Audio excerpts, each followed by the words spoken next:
Yes, indeed. You know who it is. It's Koku. I'm hosting tonight, and I hope you guys will welcome me back as the host. Jacadero was the host last week. Good show, by the way, from Jacadero and everyone who joined him on the panel. I appreciate all of you. But I'm here tonight, and I'm here currently to let you know what we got going on tonight. But do me a favor first. Hit the like button.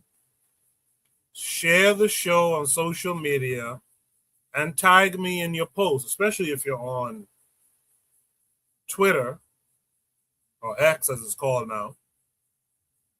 Tag me. Let me know that, yeah, I'm sharing the show. I'm sharing the show with others so that they can tune in as well. That's the only way that this really becomes anything worthwhile, to be honest. We got to share the show. We got to support each other, not just you guys, the listeners, but some of you other content creators. Share the show, share the announcements, share the posts, etc., etc.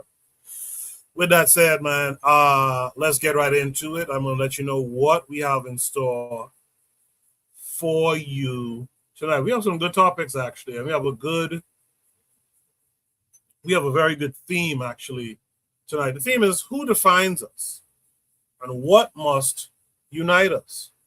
So tonight we're looking at Black identity from several angles, standards of beauty, ideas about racial superiority, the criminalization of Black men, African cultural unity, and whether religious differences should ever come before national or African unity. I think that's a great theme to have tonight. So those are the things we're going to discuss. We have 5 topics ready for you guys tonight. What I'm going to do is start the show officially right now. And on the other side, and by the way, if you guys can hear me, drop a 1. Let me know that you're here in the chat. Let me know. I see Trigger Happy saying peace, peace. But let me know if you can hear me. Let me know if you are in the chat. Greet each other as you enter. And what we're going to do now is start the show officially. And on the other side, I'll drop Shoot the Breeze topic number 1, as well as introduce any and all of my panelists.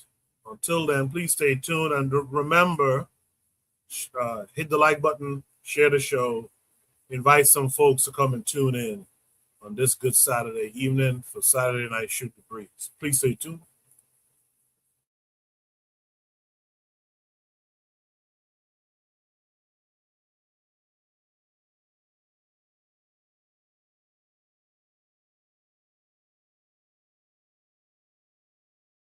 You are listening to the Bitter Medicine Podcast on KWAZ Radio.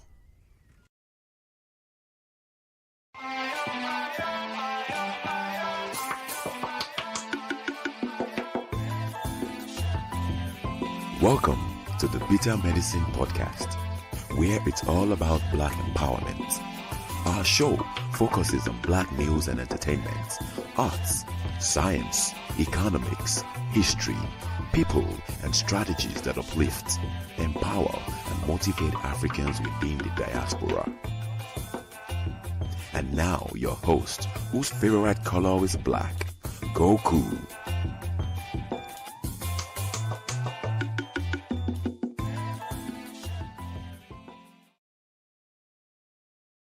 Welcome back to the Bitter Medicine Podcast. I am your host, Koku.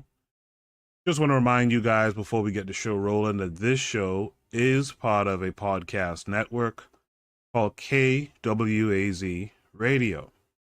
There are other shows on the network you are invited to tune into. This is D Webb with the Harsh Reality Podcast, asking you to tune in where we tackle the news of the day that affects our community, only on KWAZ Radio. Peace, family. This is Oni, inviting you to listen to the Pro-Black Perspective, where Black problems are addressed with Black solutions. Greetings, fam. Tune in to The Learning Curve with me, the revolutionary matron on KWAZ Radio. You are listening to the Bitter Medicine Podcast on KWAC Radio.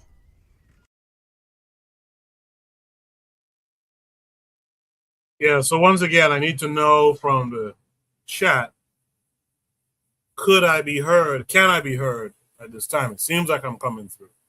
But no one dropped a one to let me know if, in fact, I'm coming through loud and clear. I guess I'll just guess that I'm coming through. And in the meantime, I'll just set up the Shoot the Breeze topic number one.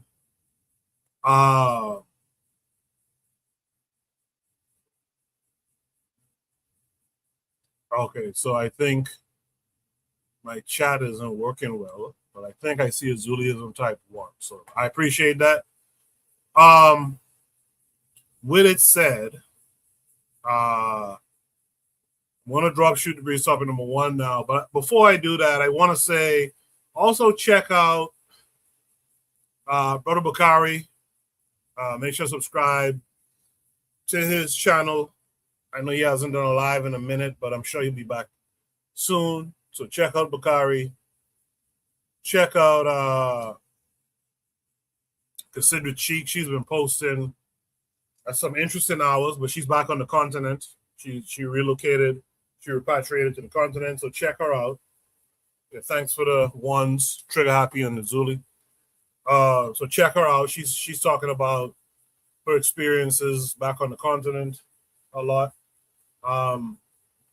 Check out Forecast. Forecast had a great live actually last night. I was here listening to them. I saw a few of you there. And last but not least, check out Kofi, the Black Critic. With that said, let me drop Shoot the Breeze number one and just get right into it. Shoot the Breeze number one says, Africa, please chill. Shoot the Breeze topic number one, Africa, please chill. This comes with a link that takes us to Instagram. Let me share my screen with you guys. This takes us to Instagram. And this is a post. Hold on.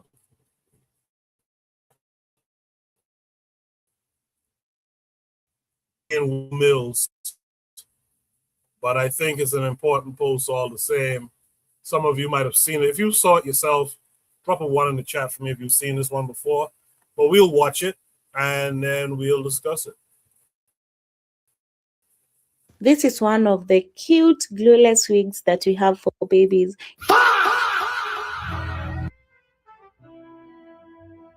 Africa, you gotta relax, bro. You turned that baby into Mickey Mouse, man. Come on, man. Back that baby up, son. What are y'all doing, man? What are y'all doing out here, bro? If the baby bald-headed, let the baby be bald-headed. It's still a cute baby. It's a baby. The baby don't need their hair done, son. Also, there's no baby on planet Earth that age with that much hair. Y'all put a lace front Jasmine from the Boondocks wig on this baby head, man. Come on, son. Pack you up, Africa. Whatever country did this, pack you up. Y'all out of pocket. This is one of the cute glueless wigs that we have for babies.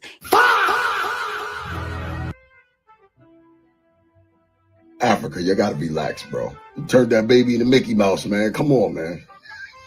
Pack that baby up, son. What are y'all doing, man? What are y'all doing out here, bro? If the baby bald-headed, let the baby be bald-headed. It's still a cute baby. It's a baby. The baby don't need their hair done, son. Also, there's no baby on planet Earth that age with that much hair. I put a lace front Jasmine from Boondocks wig on his baby head, man. Come on, son. Pack you up, Africa. Whatever country did this, pack you up. Y'all out of pocket.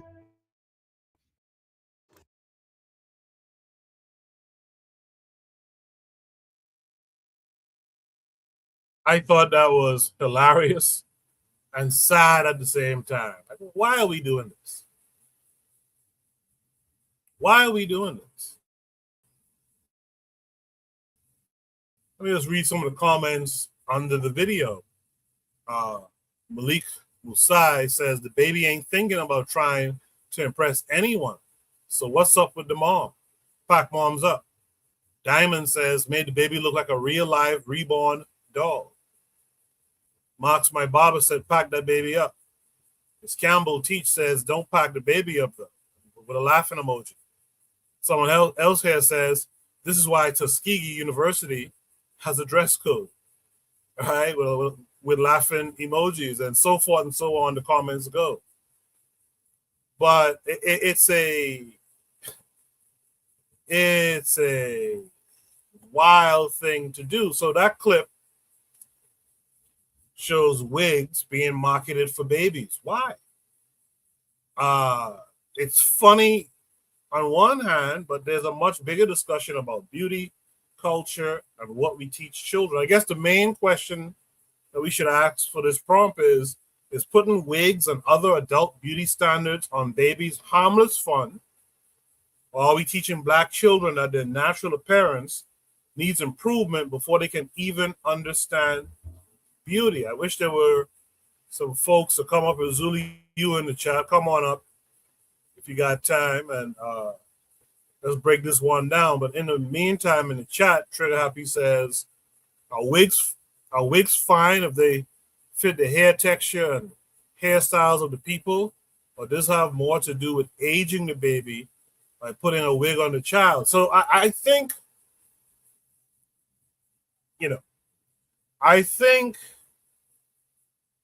let's unpack that whole thing. If you have to wear a wig, right, then a wig of the same hair texture, like Azuli is saying here in the chat, a wig of your natural hair texture, okay, that's cool, right? I'll agree with that. But why are we teaching a baby to wear a wig?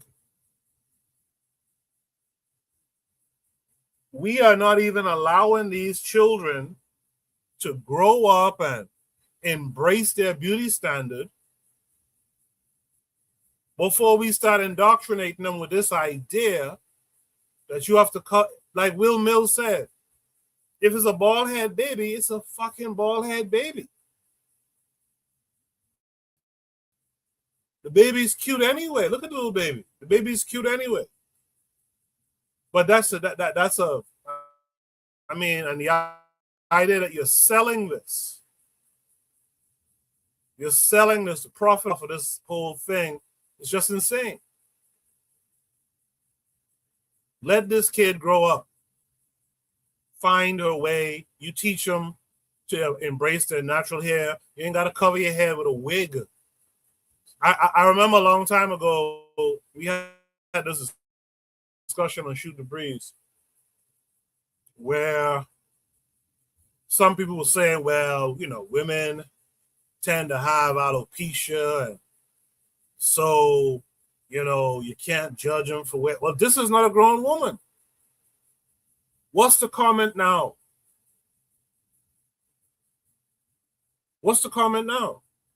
I remember that conversation very clearly. Yeah, women, they deal with a lot, and it's not my place. Well, I think it's my place to say that, you know what, this is a step too far.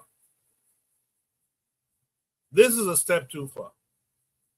In the chat, Zulism says, yes, a wig on a baby is horrible, and it's creating insecurities.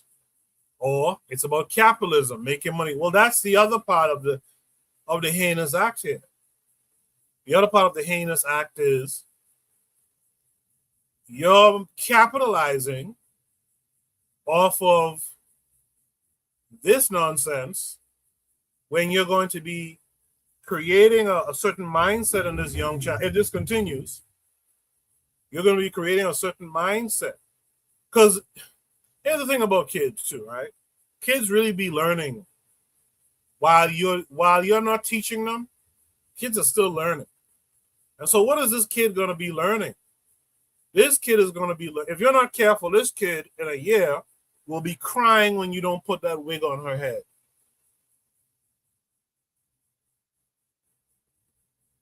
It's like a blanket. It's like a comforter. She'll be crying in a year or two. She'll be crying when you don't put this wig on her head. And look how they do it too. Look at all the little colorful berets and all that stuff in her head. She'll be crying when you don't give her this in the future. And you doing it to make a buck.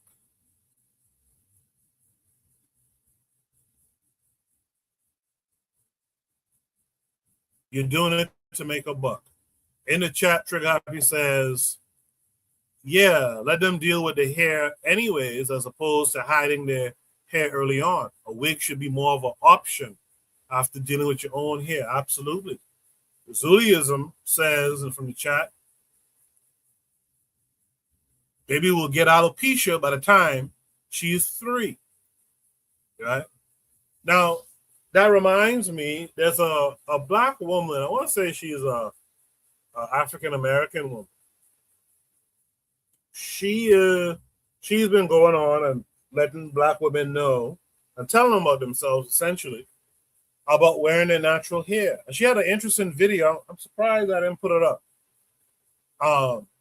She had an interesting video sometime, like a couple weeks ago, 2 weeks ago or so, that made me in all think. She was like, your biological mate, black men, have the same hair texture as you. How come they're not wearing wigs to, or protective, what they call it, protective hairstyles to protect their hair? And black men be growing their hair longer than some of y'all. And it made me think for a second, like, wow, I never even looked at it like that. Right? It's a crutch. It's a crutch. And like that woman said as well, like she said as well, the so-called wigs and all this stuff that you're putting on your head as a quote-unquote protective style is what's giving y'all alopecia any damn way. By the time you glue this shit down your forehead, back to your edges are gone. And now we got lace fronts for babies now. Trigger Happy in the chat says, yep, that subconscious becomes very important early on in life. And it's important to shape that in our direction as opposed to the status quo. Absolutely. Yeah, this is it's meant to be a humorous intro into the theme that we have going tonight about who defines us and what must unite us. But beauty, culture, and what we teach children is super important. Now this baby's gonna have this subconscious. You know what it's like? It's like, and I'll show you guys who are listening to me, I've seen this before. It's like the white baby doll thing. After you've given this black child this white baby doll and told them that it's so pretty and this, that, and the other, you go and you give the black child a similar baby doll, but it's black, they'll throw it on the ground and cry. They want their white baby doll. And this is, the crazy part is, this is not that child's doing. This is the parents doing. And this is how we have generation upon generation, to be quite frank, of do-nothings. If you come from do-nothings, you're going to probably do nothing. But this right here is just a damn shame. And you know what's the biggest part of the shame of this? Can anyone in the chat guess what the biggest part of the shame of this is? Let me see if anyone could guess it while I read these 2 comments from the chat. And by the way, click the link and come up if you have the ability to. It'd be nice to have a dialogue and a monologue here. Trigger says in the chat, it seems like the hair routine for straighter hair products are much longer to do as. Wait, hold on. It seems like the hair routine for straighter hair products are much longer to do as well. So it's a net negative, honestly, if people are stubborn about this. I'm sure I didn't get that correctly, but Trigger, if I got that wrong, just retype it. I'll read it again. Erzuli in the chat says self-hate and insecurities within Black women is $1 billion business. They're hard-headed. European beauty is their standard of beauty. So no one mentioned it, but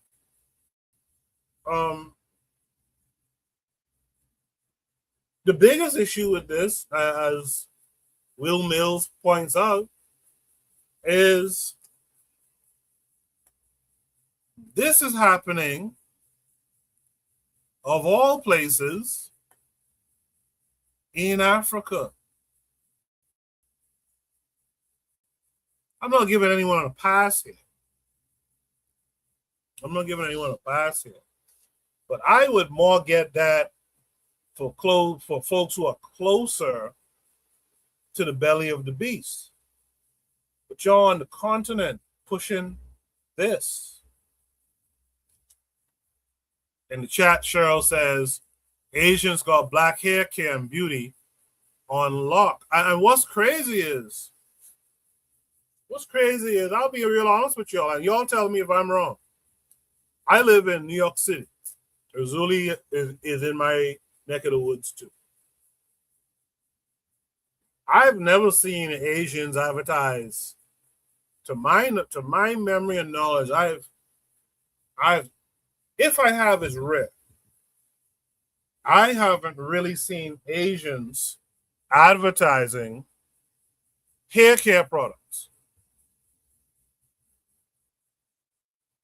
But yet, there's Black folks flocking to them.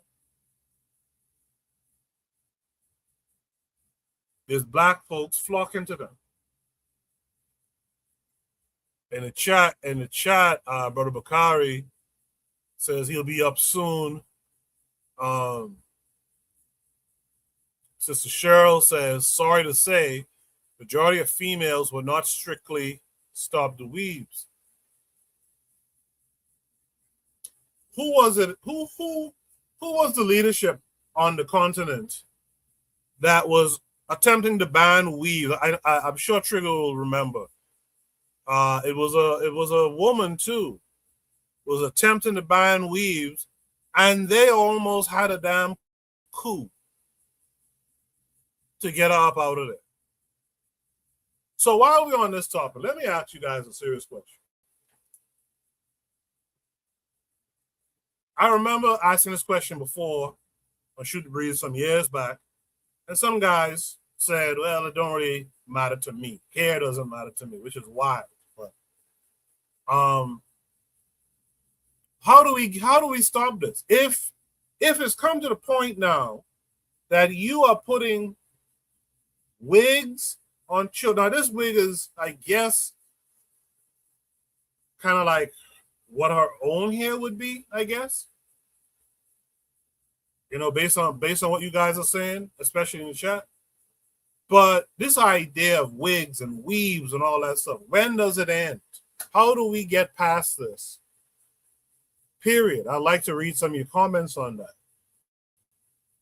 that. Trigger Happy says Senegalese leadership wanted to ban it in the National Theater and feminists rioted. I think that's what you refer. That's what I was referring to. Senegalese leadership, and I believe it was a African woman who was at the heart of this, wanted to ban weaves, as he said, in the National Theater, and the feminists rioted. Trigger says, I think men who say it's not a big deal to me are enabling this, in my opinion. You have to put your foot down. Absolutely. 100%. And I'm going to say something. I'm going to repeat something that Brother Bakari always says. Black men, we have a problem.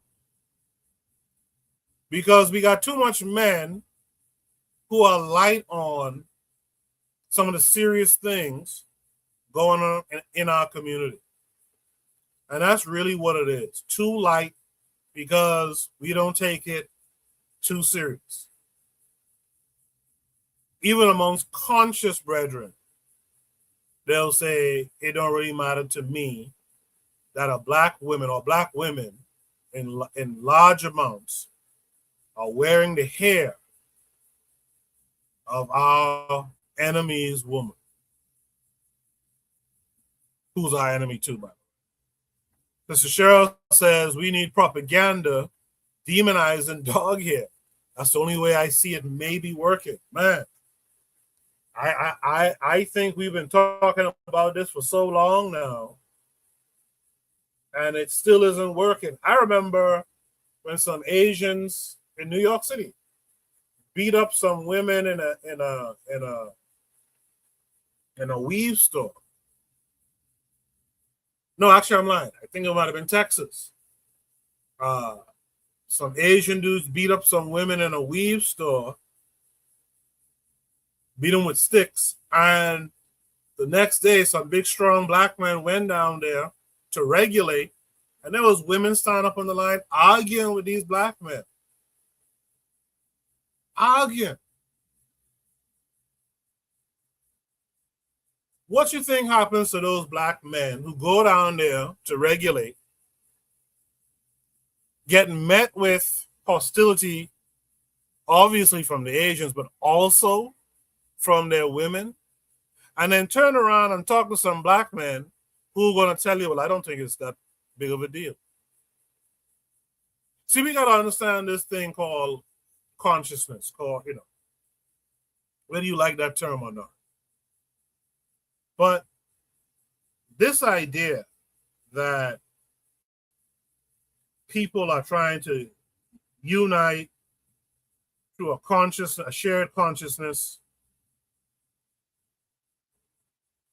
and there's so many antagonisms against it. What do you think happens to these fellas, these people, men and women? What do you think happens after a certain amount of time? They're just going to give up on it. And you're right back to square one again. We got to get serious. We have to get serious. Right? But Bakari says that was Oklahoma and black women was out there with those men. I'm not talking about that then. I'm talking about something else. I think it was Texas. And those there was black women in those lines pushing back like crazy. I don't remember women being with those men I'm talking about. But the point I'm trying to make is, what do you think eventually happens with if I go and I tell my biological mate, hey man, don't patronize this stuff. We're good with you with your natural hair. If you must wear a wig because of some condition, wear one that reflects who you are, where you're from. And you push back against me, and I turn to a black man and say, man, I went down there and tried to, and a black man tells me, boss, it ain't that serious. I don't really care.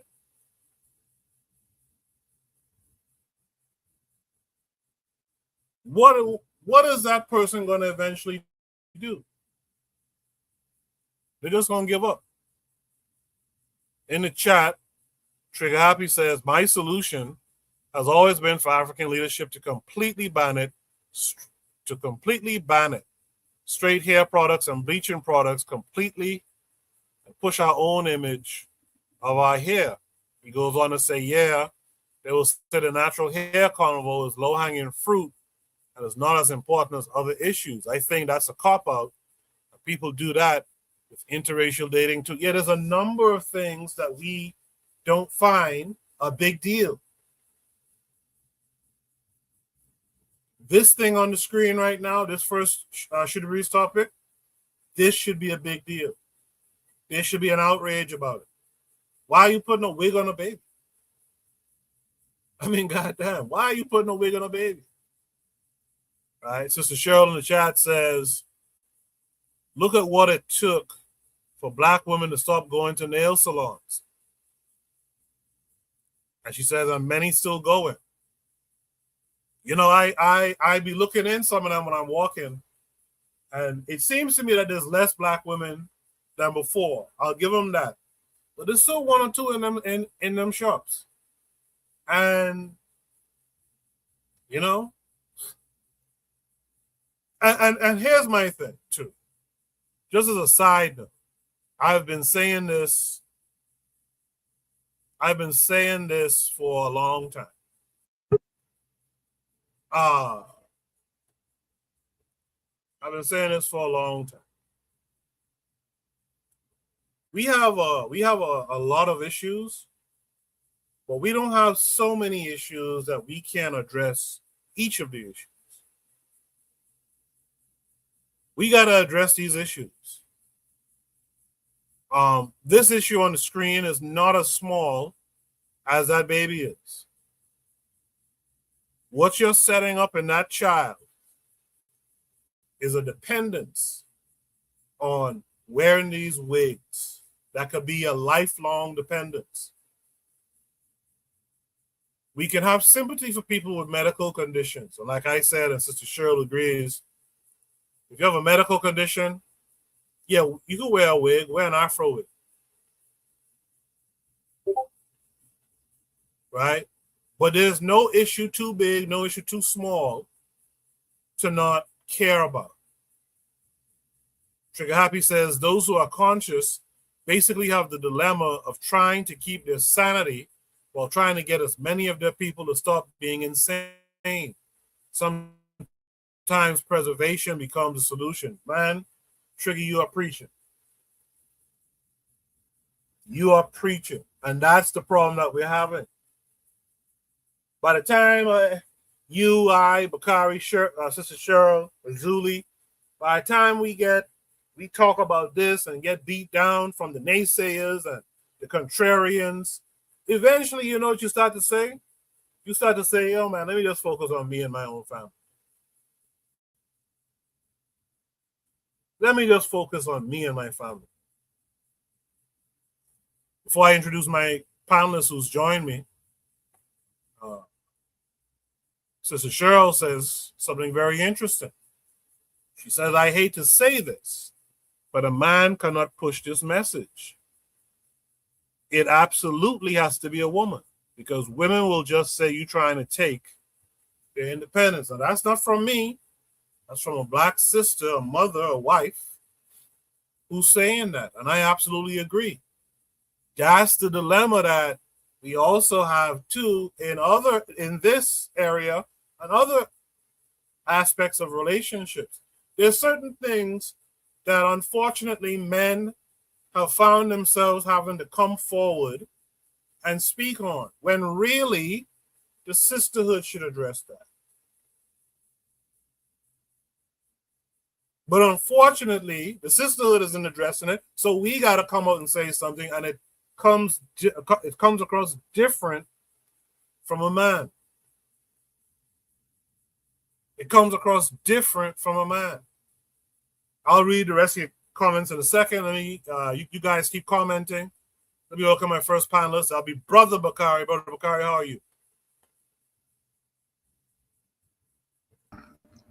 What's going on, man? I'm good. How about you? I'm good. I'm good, man. Thanks for coming through. It was a good first topic. I came on before I was supposed to. I had like another 10 minutes. But anyway, is that an Afro wig that little baby got on? Let me put my glasses. Okay, she got an Afro wig. Okay, so here's the thing that I'm gonna, she put a wig on her head, at least it's Afro, and she's a little baby. But you watch the NBA, right? Yes, sir. Yes, sir. Okay, you see there's a lot of ex-ball players' sons in the league now, right? Yes, yes. Mm-hmm. How many of them have black moms? The ex-ball players. Almost none. Okay, so when we say the man can't push the message, the man absolutely can push the message as well. Because they're going after the stringy hair, white or Asian woman when they get money, right? So my point is, those men are also pushing the message saying that is better. When you get money, that is better than having a black woman that's natural. Should women speak on it? Of course, women should speak on it. But the man pushed the message without saying anything. Look at Ron Harper kid. He got 2 kids in the NBA, right?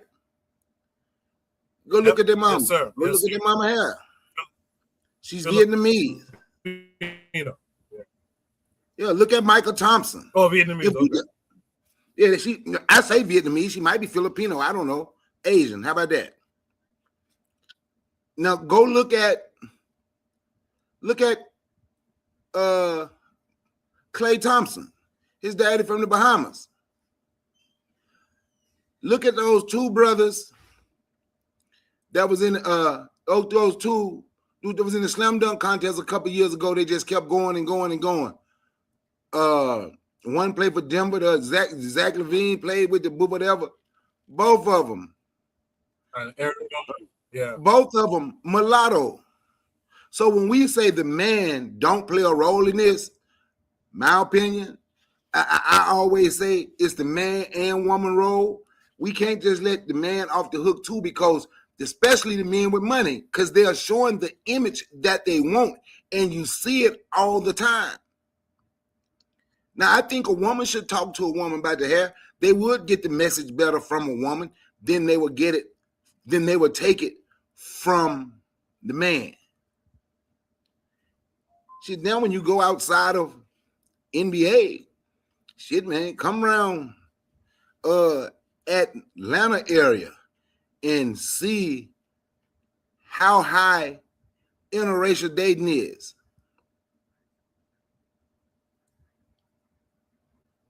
You understand?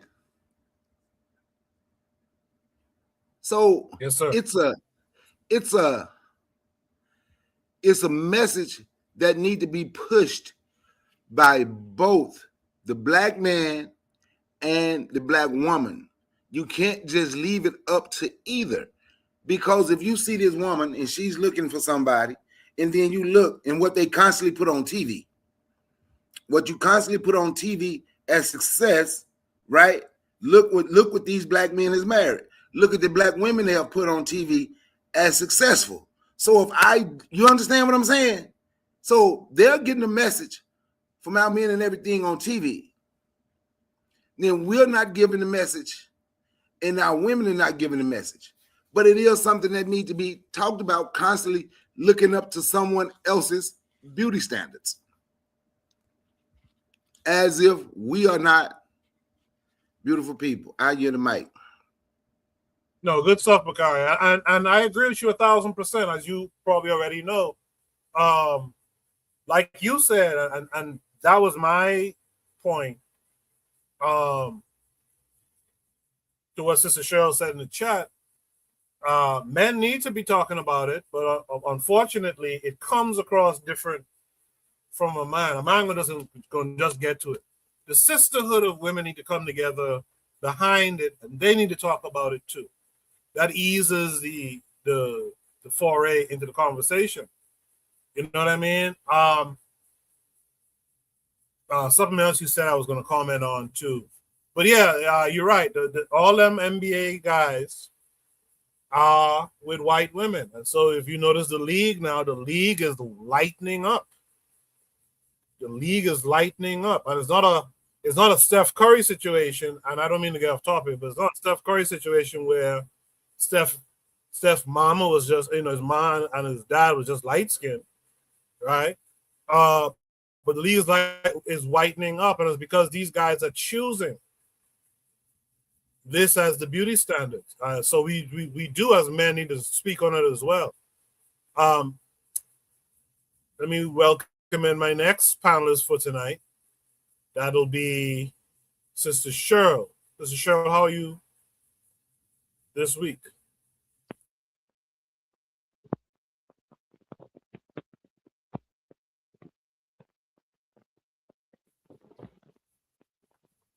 Yeah, so the show we can't hear you. If you have the headphones on, you have to take them off.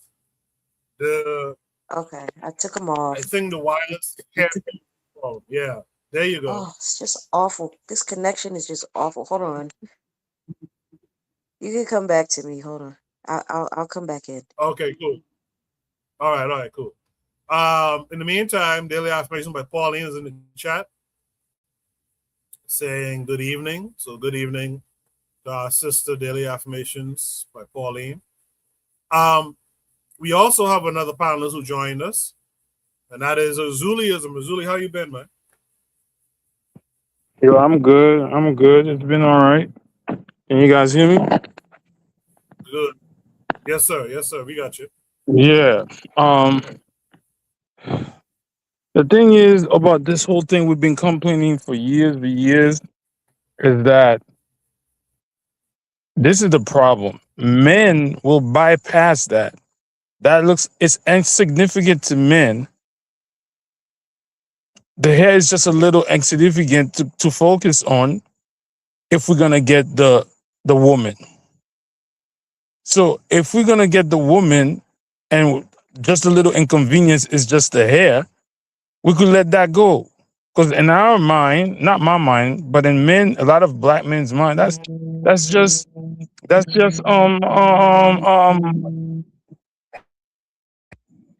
so but even black men themselves, they cut their hair to the lowest degree so they could spend their way. So black men also have the issue with that situation. But people don't see it that way. So to change that whole thing, it's a massive propaganda that has to happen, and black men have to stand up and be like, no, we're not taking that. But in the eyes of a man, it's like, yo, that's a little inconvenience. I'm gonna get the girl if she just want to get her weave.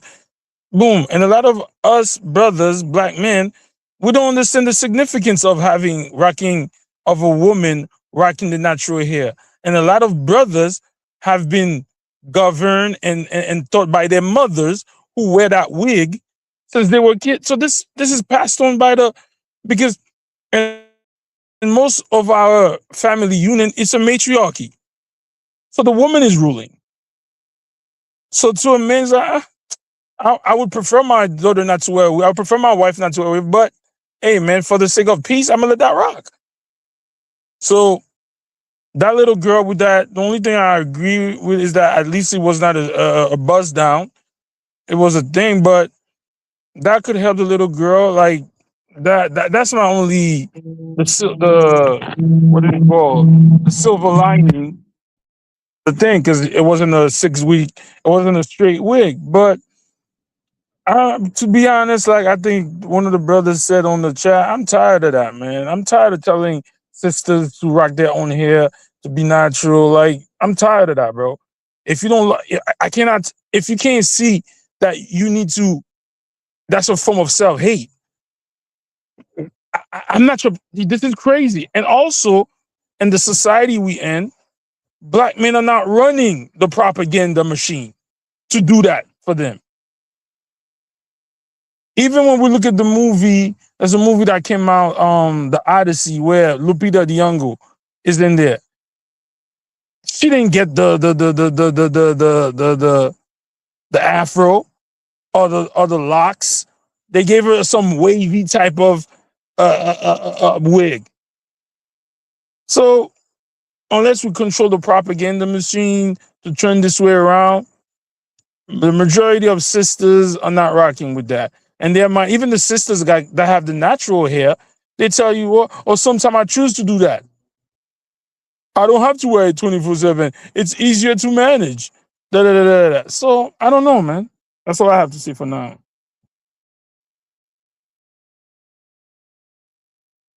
Yeah, that's good stuff, Razuli. Yeah, and you kind of proved the point I made earlier that it does get tiring. It gets tiring, and I'm not just talking about this stuff with black women. I'm talking with black men too. It gets tiring telling black men too, and I don't want to get off topic, but it gets tired telling them, yo, we have a problem. We got work to do. We got to get together and discuss. Yeah, the brothers, They don't understand the power that your hair, your features are important to your self-esteem. They don't see it because they themselves have drank the Kool-Aid. But I could say that more brothers, because I see the brothers with their locks, I see the brothers with the braids, I see the brothers with their high tops, I see the brothers trying to fight that. Even the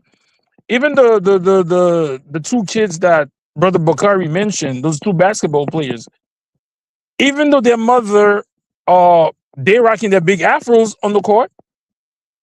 So how come they could do it themselves, but they choose women?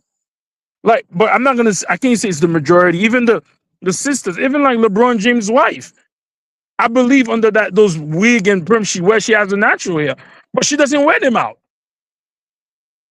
So I say this: a lot of the brothers in the NBA, they rocking their braids, they rocking their locks, they rocking their this. So how come the brothers on themselves, most brothers, the perm thing is going for the brothers. They're not wearing perms no more. I think one of the rappers trying to bring back that straight thing, straight hair thing, John Rock, whatever. That those straight like perming your hair. It didn't catch back on. Even though Snoop does it, it doesn't come back on. A lot of these brothers are trying to express their features. So my thing is, how come they could see it themselves, but they can't get their, they don't see it that it's important in their daughters. They braid their little boys' hair. They let their little boys rock their afro, their fades, like their high top. There's like a disconnect, and I don't understand it.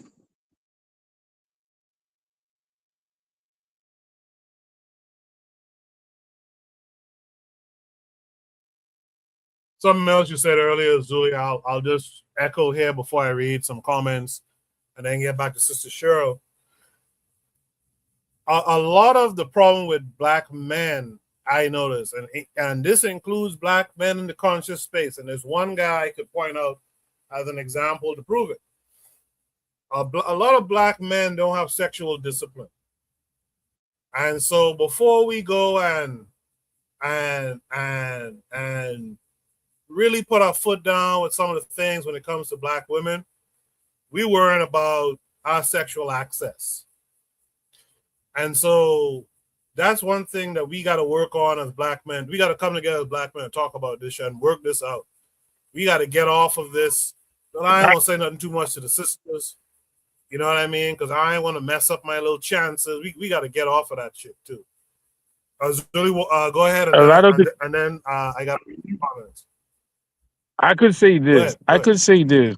Of all the women that I've encountered, there was a young lady that I encountered. There's two young ladies, but one specific.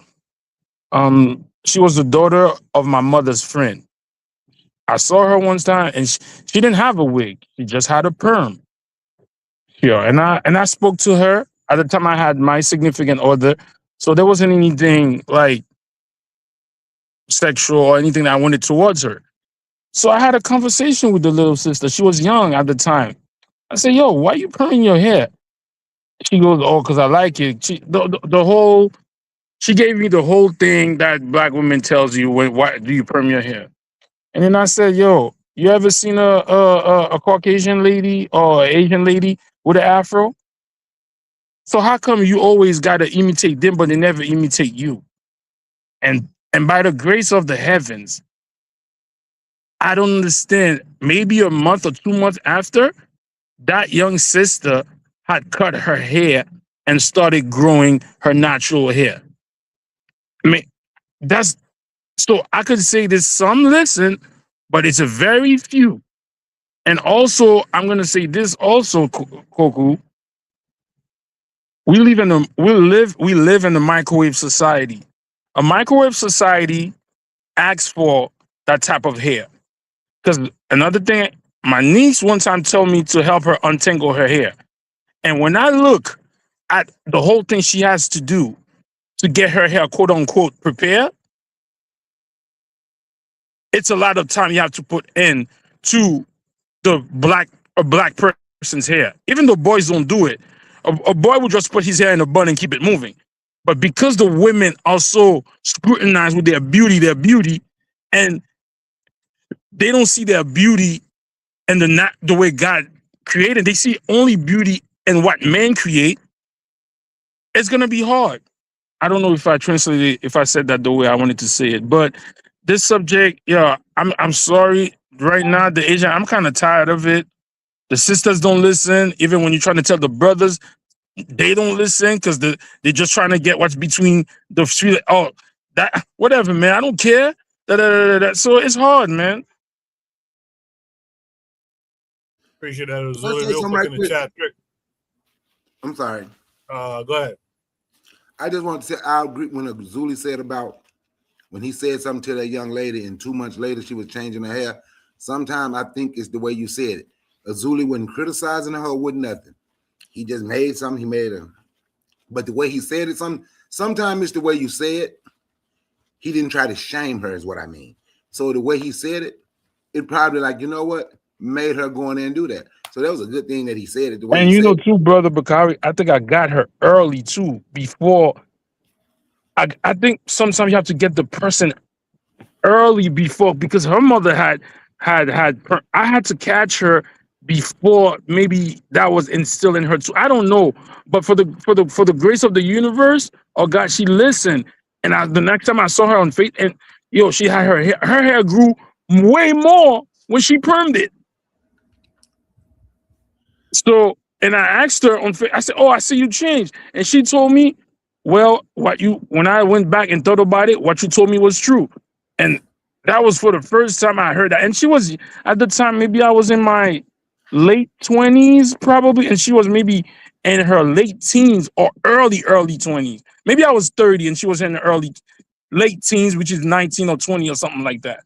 So she listened, but I had this conversation. Even the Brother Bukhari, you said it's how I said. I had the same conversation with other people. It's tough. The propaganda machine is way too. I don't want Brother Bukhari to attack me, or I'm giving up, or whatever. Or people say I'm just saying that machine, the actors, the basketball players, that female athletes, the singers. Everybody has that. And again, that $1 billion business is not going to let you have a high self-esteem because they make money off your low self-esteem. And even now, they're trying to apply that shit to men. Now they're putting, go to put those things, those men unit on. Or I see now they're telling men to wear like to the manscape thing. I don't want to go there, but it's part of it. Or men have to start shaving their underarm. Just like it's all now. It's just about making money. I'm not saying it's just about making, but the money comes out of a lot of self-hate, low self-esteem. Sorry, go ahead. Nope, no, go ahead. Yeah, I got a couple of more panelists here, so I gotta get to some comments in the chat and give them a chance to respond.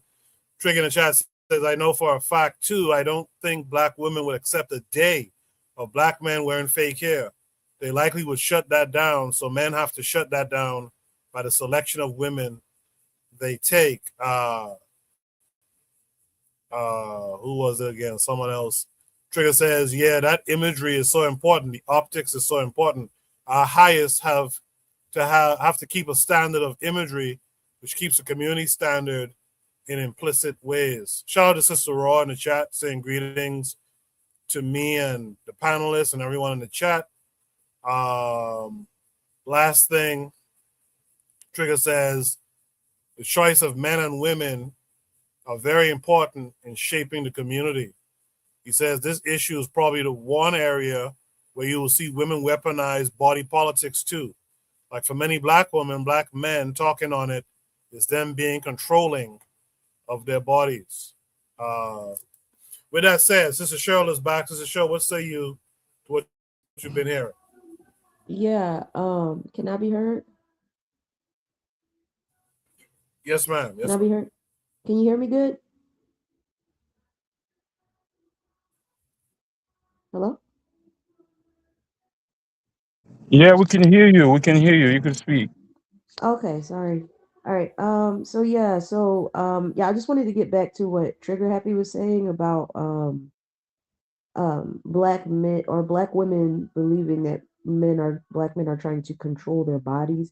There's a lot of that going on social media.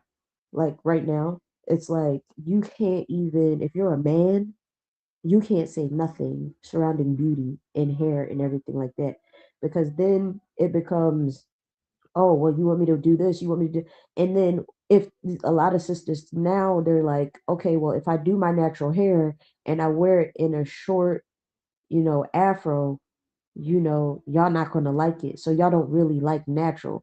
Y'all like a certain kind of natural. So it's a whole thing. And I'm not saying this is true for all men. I'm just saying these are the conversations that are happening on social media. So they're just like, well, if it's, you don't really want, females are thinking y'all don't really want a natural black woman. You want something like this baby doll. Like you want a biracial natural woman. Okay, you want the baby hairs. You want the straight hair. You don't want the peppercorns in the back of the neck. You don't want, I hate using this word, but you don't want the nappy hair. You don't want none of that. So it's like it's a certain type of natural that why you bring that up right now? Oh, that was funny. But that's the rhetoric right now. So yes, it is up to both parents. I understand what Bakari is saying when he said it's up to both parents, but this is one of those things that we all know, this is post-traumatic slave syndrome. This is one of those things that we just haven't come out of, all of us, quite yet. But what I do see a lot of, and I just want to take the time to recognize this.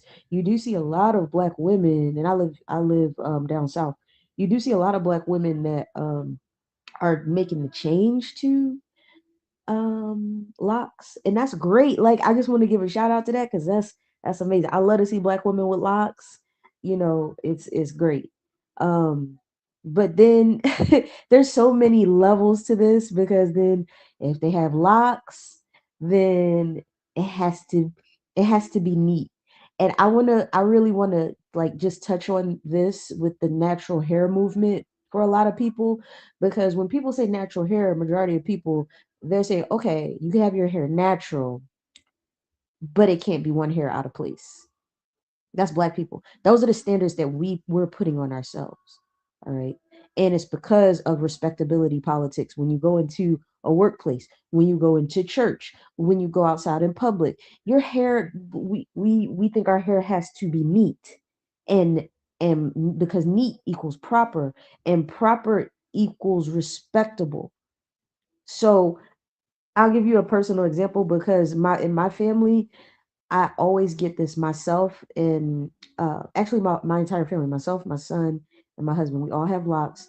My son has freeform, and my husband has freeform. I have just I have regular locks. Um, and every time we talk to our family on the phone. When are you gonna do your baby's hair? What's wrong with it? He has a lot of hair. It needs to be retwisted. It needs to, and then we start getting into this thing where hair needs to be retwisted, everything of that, and that's a microcosm of slavery as well. Because why does your hair need to have every little piece in place? For what? What's the purpose? Oh, because it looks neat. But what's the concept of neat? Where does neat come from? Because in our minds, white hair is neat. We That's what we're really trying to say, but without saying it. Not just white hair, but any people's hair that's straight. Because we're the only people that have 4C hair. 4C, 4B, the thick, curly, kinky hair. We're the only. So if it's not somewhat, it's never going to be like straight hair, but the closest that it can be is neat. Neat is the next step. So we need to get away from all of that. Like, that's a huge thing. And I'll just land my plane.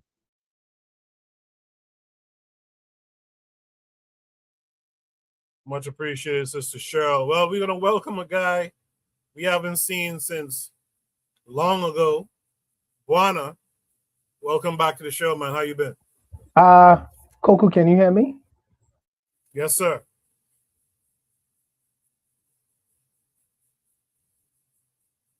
Yeah, Buana.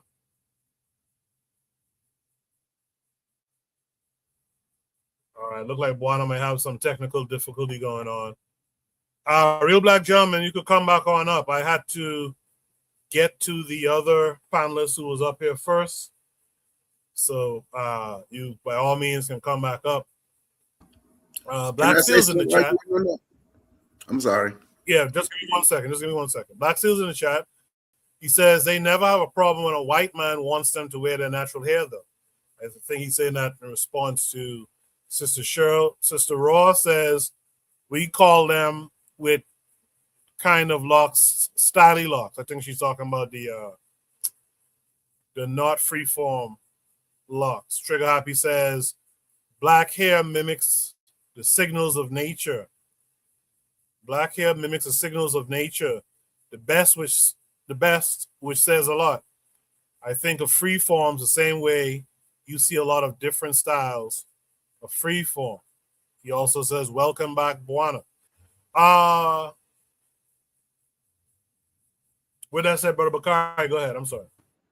You know, when you said something about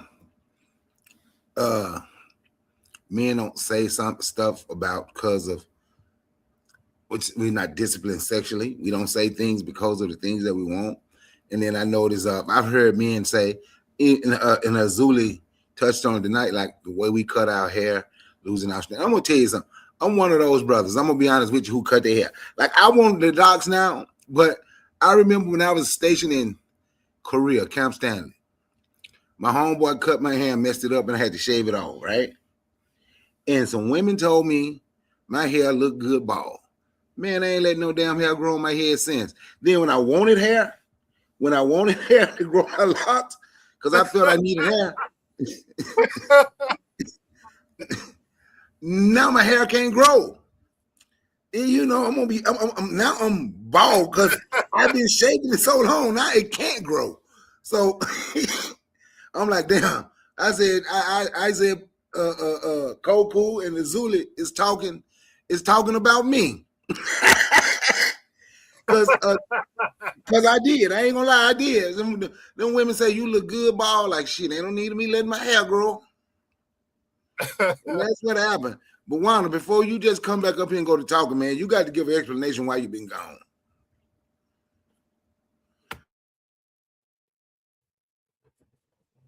Go ahead, Buana.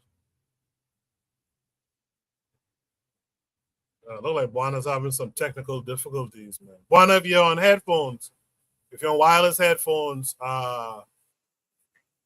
okay, now we can. You can't hear me. Oh, I have the headphones off. It's very low, but I could hear you. I told Koku at the beginning of the year. I told all the brothers on the panel. You didn't tell me, Buana.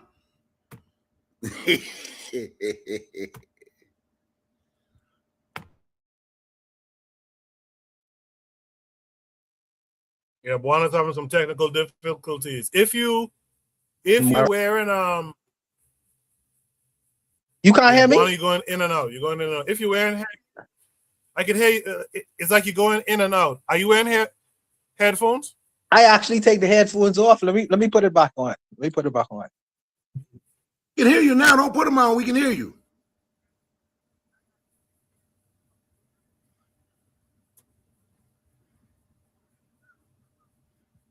All right. While we wait for Buana to get that together, RBG came back. RBG, can we hear you? Say something. I'm here. Can you hear me?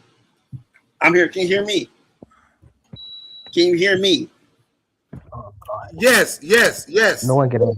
All right, yes. That's what's up. All right, that's what's up. I'm gonna be brief. All right. There's like as far as you know, hair and fake hair.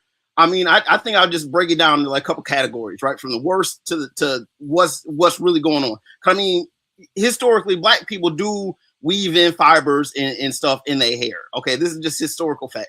So if you have a fake wig, right, an absolute fake wig that is straight and it's not your hair, that's the absolute worst thing you can do, right? Just because it's chemicals, it's not your hair, it's straight and it's fake. So that's the worst thing you can do. If you perm your hair, you put like chemical shit on your hair, I mean, that's probably even worse than the wig, truth be told, because it's like the chemical straightening, right? You don't need to do all of that. Okay, now we go into like weave, right? You know what I'm saying? Like you can get this once again fake hair that you're stranding into your hair, which is more chemicals, or you can get other people's hair, which is slightly better, I suppose. But they still have to chemically treat that, so it's like none of that's any good. The only real weave that's worth talking about is the weave that what I'm saying is historical. Fibers like natural fibers. Like I read like people used to use like banana fibers, you know what I'm saying, because they're nice and firm and it's similar to the hair. If you like if you want to string something into your hair to weave it in to kind of make your hair look a little longer, that's what it is. And frankly, what's happening is like the whole idea of not wanting to, if your hair isn't like kind of draping down and smooth and laid down, so to speak, because it's braided or whatnot, people just want to throw on the wig, or they'll like perm it so they don't have to worry about dealing with the the nappiness that they don't want it, that they to some degree can't or won't. I mean, this real amount of time, you know what I'm saying? If you have your hair, you should know how long it takes to, the hair gets longer, so you know how much longer it takes to take. But at the same time, sometimes things get hectic, you know what I'm saying? So like, there's that. That's what I would say. I think I wouldn't necessarily demonize weave because, I've come to realize that like, yeah, our women do string up stuff in our hair, you know what I'm saying? Just to elaborate it, decorate it. I mean, as long as it's natural. I don't think that we really weaved in other people's hair, or like, if we did have a wig, it would be again natural fibers, or perhaps, they borrowed our own hair, right? You know what I'm saying? And I mean, I suppose there could be an industry for that, but I mean, people's hair grow differently. It is what it is. Like, that's all. I just wanted to add my 2 cents to that. That's all. All right. Appreciate that, RBG. Let's go back. Well, real quick, let's ask Sister Cheryl, how much is it for human hair weave or wig? Yes, for the dog hair, it costs between $300 and $700 per person, and that's on the low end. That's on the low end. If you want to go to the high end, the stuff that Beyonce and all the celebrities wear, yours well over $1,000, couple thousand. So I want us to like, and sometimes men they either don't care in the first place, or they've tried and they just given up, and I don't blame them. But this hair thing is out of control, just based on the economics of it, how much money Black women control. We should be running like we control the finances of all the Asian people that run the hair stores. Because if all Black women got up tomorrow and decided that they didn't want to do no human hair weaves, wigs, period weaves, they would be in the welfare line. It's that bad because we give that much money to them per year. It's a $1 billion industry.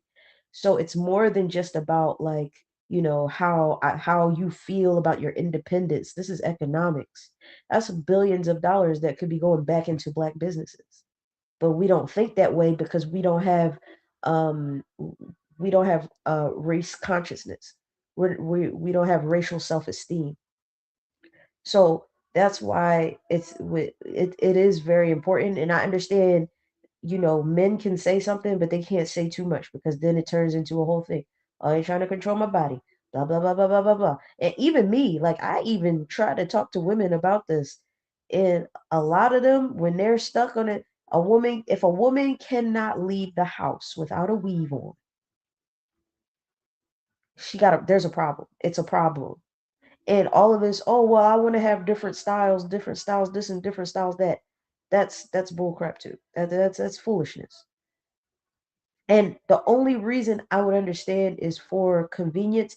But even then, because there's plenty of styles, there's plenty of things you can do where you don't have to pay 300, 500,000 dollars for a week. It's insane. And they'll be like, but I can reuse it for a year. And let me tell you, with these weaves that cost all of this money, they reuse that stuff in their head for a whole year, 2, 3 years, because it's quote unquote human hair. So it lasts longer. So they reuse this stuff on top of their head. And it's it's really a mess. Like we really put ourselves in the rut. If you can't tell a woman about not wearing weave, like if you can't get through to them any other way, try the economic way, because I don't know if that's gonna work, but you can try it, because the amount of money that we give to them is insane. We put their kids through college. Black women put their children through college just on this alone. So I just want to leave, and I'll land my plane. Appreciate that, Sister Cheryl. Can I say something real quick? Yeah, go ahead. Well, I think the sister said something men can't tell her. It's because the elephant in the room is misandry noir. Because like somebody just says, when the Caucasian brothers are with them, I've seen a lot of sisters do that, put their natural hair up and stuff like that. But also the Caucasian brothers don't tell them not they can't wear a wig anyway. So, but I see, like, if the men in your community could die for you, you talk about a lot of sisters talking about the black woman is not protected, is not, but that is part of the protection. Telling you to wear your own hair is part of the protection of your self-esteem. Telling you to wear your own hair is the protection that keeps all these chemicals from entering your brain. But there's a lot of misandry noir and the community. So a black man can't really tell a sister what to do and stuff like that. The sister said to talk about economics. Yo, the sister's gonna tell you it's my money. It's not your money.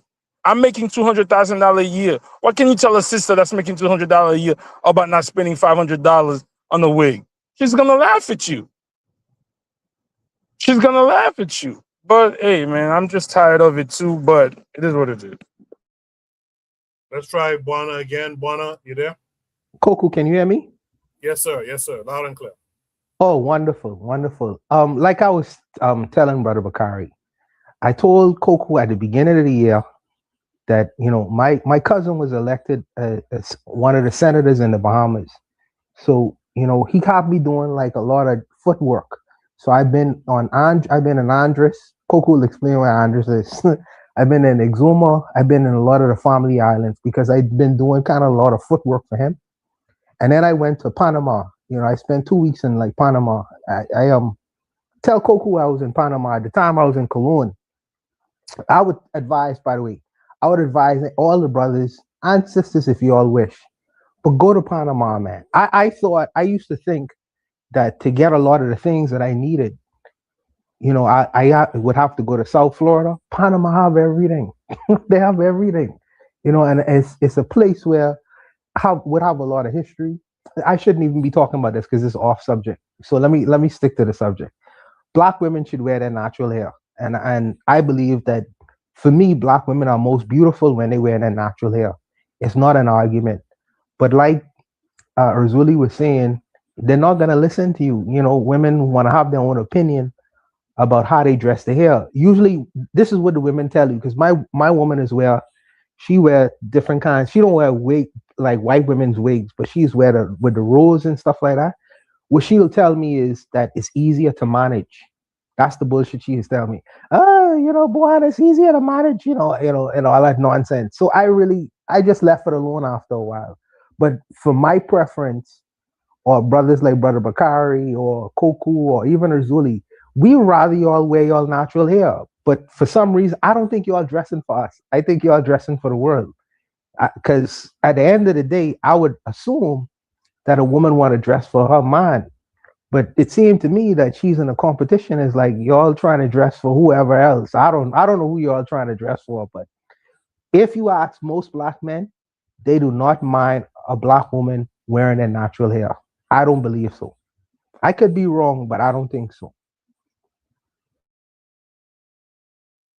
Good stuff, Juan. Welcome back. I don't know how long you're here for, but welcome back in the meantime. But Bakar, you mentioned in the chat the baby nap wig, and Sister Cheryl was wondering what is that again? Remind us. I think that has to do with a lady out of Haiti, right? Remind me again.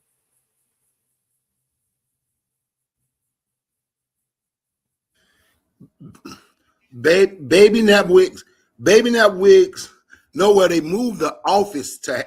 They moved their corporate office to Haiti. The sister is. I think she's Nigerian. Her husband is Haitian, but it's wigs that made for black women to look like their natural hair. Now, I have seen women wearing them, especially when you see a lot of these stylish Afro wigs. A lot of the time, those are the baby nap wigs. They are kind of expensive, I guess, but you can constantly use them. But it's made for it look like natural, like black women naturals hair. It's not on weave. It's not no straight hair. It looked like black women's natural hair. I think they got there. I know they got the fro.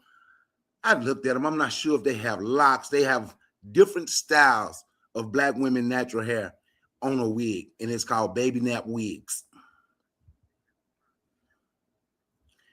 And I was just wondering what y'all think about it with the sisters wore baby nap wigs. Anyone on the panel want to tackle that? I mean, I'll start. Me personally, if you have to wear a wig, because I think someone said microwave whirl earlier, because you feel it's quicker to do what you got to do, but as a natural, me personally, I don't mind it so much. I still think the problem with wigs that I've learned from women over the years, which is why, let me tie this back to the original prompt, to put a wig on a baby is diabolical. Because the thing that I've learned from women is that these wigs tend to mess up your natural hair underneath them anyway, which will then require you to go ahead and go wear a wig, to deal with that issue. So, I'm not against it if it's a natural hair type of thing. It suits who you are as a black woman, personally. But again, if it's going to damage your actual hair, what's the use of it at the same time? Does anyone else want to comment on that? Yeah. Yes. Oh, Can go I ahead, say something about the name right quick? Because somebody asked me, how did it get the name Baby Nap Wigs? I don't know. The wigs ain't made for babies. I don't know. I don't know how I got the name Baby Nap Wigs. It's not made for babies. But I have seen older. I ain't gonna say older, because I'm young, flying, flashing. I'm 54. Yes, sir. I've seen women. I have seen women around my age wearing them though. Yeah, I think it's like, it's one of those things where it has to be the exception and not the rule. So just because you can doesn't always mean that you should. But if you have to, then you can do it with the knowledge that it's hair that looks like yours. So I think that it's I think it's a solution to economically it's a solution to getting away from all of the Asian owned black hair care and beauty product. Like I would definitely well, I have locks, but I would encourage women who find themselves having very little time in their day. Maybe you got a lot of kids, maybe you got a high power career. We live in that type of society. It's fast paced. So if you have to, that's the route that you choose, then okay. But I don't think that should be like the end all be all. You know what I'm saying? Like I think we should still be. I think it's a good alternative, is what I'm saying. So I would definitely um support it, but I wouldn't be like, yes, that's it. That's what we should be doing. Because weaves, and I don't know what is this. I don't know what this stuff is made of. Is it made of natural stuff? That would be great if it is. Because a lot of women that I know that got weaves over the years, They're like my age now, like the edges are falling out, on the side. They got, all types of problems with the hair. So I don't know, I don't know those details, but it sounds like a better option, is what I'll say. I'll lay my plane. Can I ask you a question? Yeah.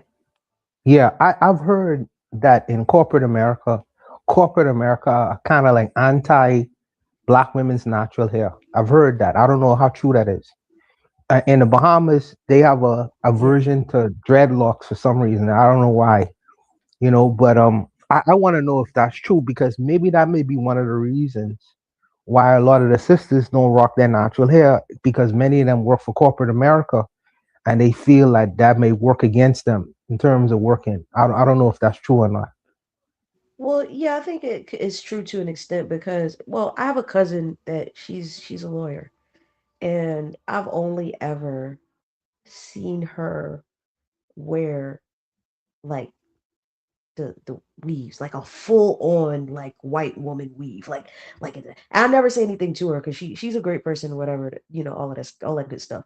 But I never, it's like one of those things where I can't just walk up to her and say, hey, why don't you change your hair? Because she's not in that mindset. So I know, I'm not going to say something where I know it's not going to make a difference. But yes, and I've heard many women who work in corporate. I've never worked in corporate, so I don't think there's something called the Crown Act. I'm not sure if that applies to corporate. I don't know if that maybe corporate makes their own rules. But where I worked for the VA hospital, and because of the Crown Act, which states that black people should be able to wear their hair in professional quote unquote settings and not be chastised for it and not be discriminated against. So I personally, when I've worked a career, when I was in my career, I didn't have a problem. But yeah, I think they do have something going on with that. It's more, that's when that respectability starts showing up. It's like we don't want to see that nappy head, and because that's colonialism. That's like one of the roots of colonialism. That's just, the corporate world. So I mean, it makes perfect sense. So I mean, yeah, I don't know if that answered your question. No, it's cool. I appreciate that answer because, you have, even in these colonial countries, and where I live in right now, they have issues with women who wear their natural hair as well. And it's crazy because it's supposed to be a black country. But I always heard that, the sisters had issues when they would try to wear their natural hair in private owned corporations, not necessarily government, because the government, you have government regulations that's probably going to be against that. But when you're working for a privately owned company, then it's different rules apply. So I really was just curious as to how they navigate that world. Yeah, and I also think like when you get to places like, the Bahamas, the islands, Nigeria, they're still run by, the British Commonwealth. Well, I'm not sure which ones are and which ones aren't, but a lot of them have certain rules. And I think Nigeria, I'm not sure if they did away with this, but in their parliamentary system, then they used to wear those powdered white wigs that the white men used Still to do. wear. They still do. They They still still do? do. They still do? Absolutely. Wow. Absolutely. Oh, Absolutely. whoa. See, Absolutely. so yeah, that's Yeah. a microcosm of colonialism. So they still have that heavy over there. So it's just one of those things. It's like, so for instance, I was saying in the chat, like you'll find places in Africa, like South Africa, they're more they're more on par with like the United States in terms of like the black populations and showing appreciation for natural hair and not making fun of natural hair. I think that's a very specific thing because South Africa, they love to wear their natural hair, but it's because of their proximity to whiteness. They don't want to, be a lot of them don't want to be associated with that. So they wear their hair with pride on in South Africa. Now, I was Well, obviously there's going to for me, be black people. Yeah, yeah. I'm Go a ahead. South Africa is a little bit problematic for me right now because even though they wear their natural hair, They ain't in their natural mind. But needless to say. Oh yeah, I could believe that. No. I agree. Oh God. agree with that. I agree with that. No, but every place has their problems. But in terms of just the hair, when you see the hair move, when you go to certain places, you go to Nigeria, you wear your natural hair. You go to Ghana, you wear your natural hair. You wear what is it called? Freeform. They're gonna look at you like you done lost your mind. They're gonna look at you like you're crazy. If you do that in the United States, they're not gonna look at you like you're crazy. Okay, because Are you there's serious? enough of the natural. It's not like in Ghana, not like in Ghana, Okay. not the same way. Not absolutely Okay. not. So you don't think that the typical white American feel threatened when they see a black man with dreads in his hair? You don't feel that Oh way? no. That's not what I meant. I mean black people. I'm talking about the black population. I'm talking about I see. black people are not going to look at you in the United States if you wear your hair like long, like even like I have my hair like long locks, not retwisted. They're not going to look at me like I'm crazy. When I went to Ghana, they looked at me like I was crazy. Like they looked at me like, what the hell are they? Looked at my husband like, what is Yeah. this? What is it? Never any. Now the United States does has its problem with hair. Don't get me wrong, but it's Yeah. levels. It's Yeah. levels. You're Yeah. never gonna go to You're never gonna go to the United States and people are gonna laugh at you because you have long locks that are not retwisted. Never, never, Okay. Okay. never. That's cool. That's cool. So that's the So difference. But there's still issues. But that's one of those things that you're not gonna see.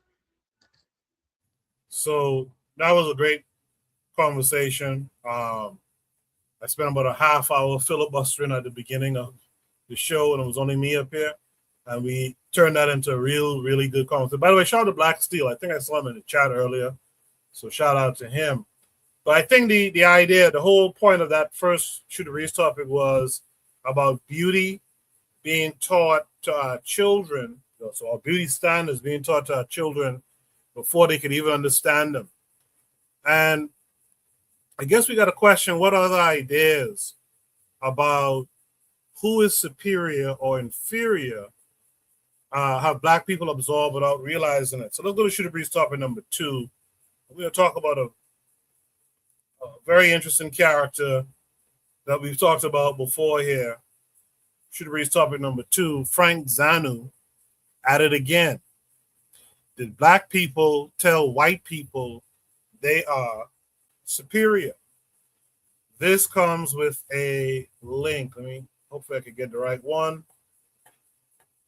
This comes with a link that's going to take us to Instagram. That's not the right link. Okay, so this is the right link now, and make sure the audio is working. All right. So we're going to watch this video, and we'll then discuss it.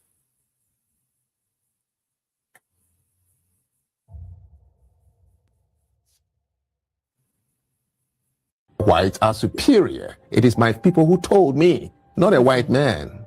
I see. It is my mom, my dad, my uncles, my community members, my teachers in Africa. We said the white man is so good, it's like God. He has done everything but put blood in a toy. That is what we say in Africa. Everybody knows what I'm saying. Do you know what they say in Ashanti land? The Ashantis have a saying, and I can speak Ashanti. If you are going to church and you meet a white guy, turn around and go home, you sing God. So you're saying Black folks created that name white supremacy? That's correct. From Africa. From Africa. They can command water from far away through tubes into their bedrooms. We can even fetch a bucket of water from the next lake, you will be drowned. They can put electricity. We never had one in Africa. They have airplanes fly over us. It's amazing. Everything they've done is the reason my people said these people are superior, not because of slavery. They came to colonize us and they brought things we have never seen before. They gave a king a mirror and he was dancing and sold his people away. And then they go down and they go like this. If they're not superior, why do you see every picture when the white men arrive in Africa, we bow into them?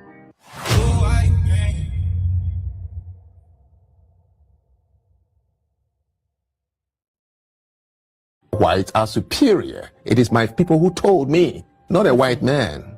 I see. It is my mom, my dad, my uncles, my community members, my teachers in Africa. We said the white man is so good, it's like God. He has done everything but put blood in a toy. That is what we say in Africa. Everybody knows what I'm saying. Do you know what they say in Ashanti land?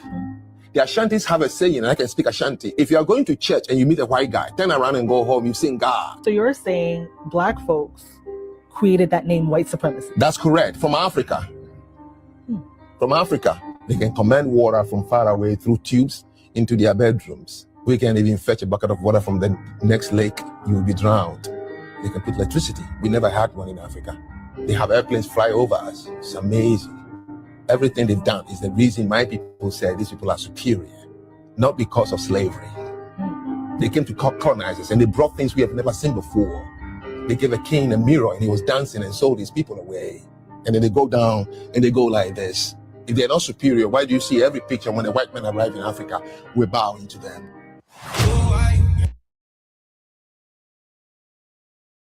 Oh boy, Frank Zanu at it again. So Zanu challenges the conventional thinking about white supremacy by arguing in part that black people's acceptance of white superiority helps give that idea power. Now, if you've been listening to Shoot the Breeze, tuning to Shoot the Breeze on a regular for some time, you would know that Brother Bakari has talked about this a lot. So I'm going to let Brother Bakari go first. Brother Bakari, what say you to what Frank Zanu is talking about? I absolutely agree with him. People may not like the way that he said it or whatever. I'm going to ask you a question. How many other people do you constantly hear talking about white supremacy? How many other people we can't say anything where white people just permeate through our brains over and over and over? Don't care how many times I would say, and this is me, I tell people I don't use the term because words have meaning. I would never put white and supreme together.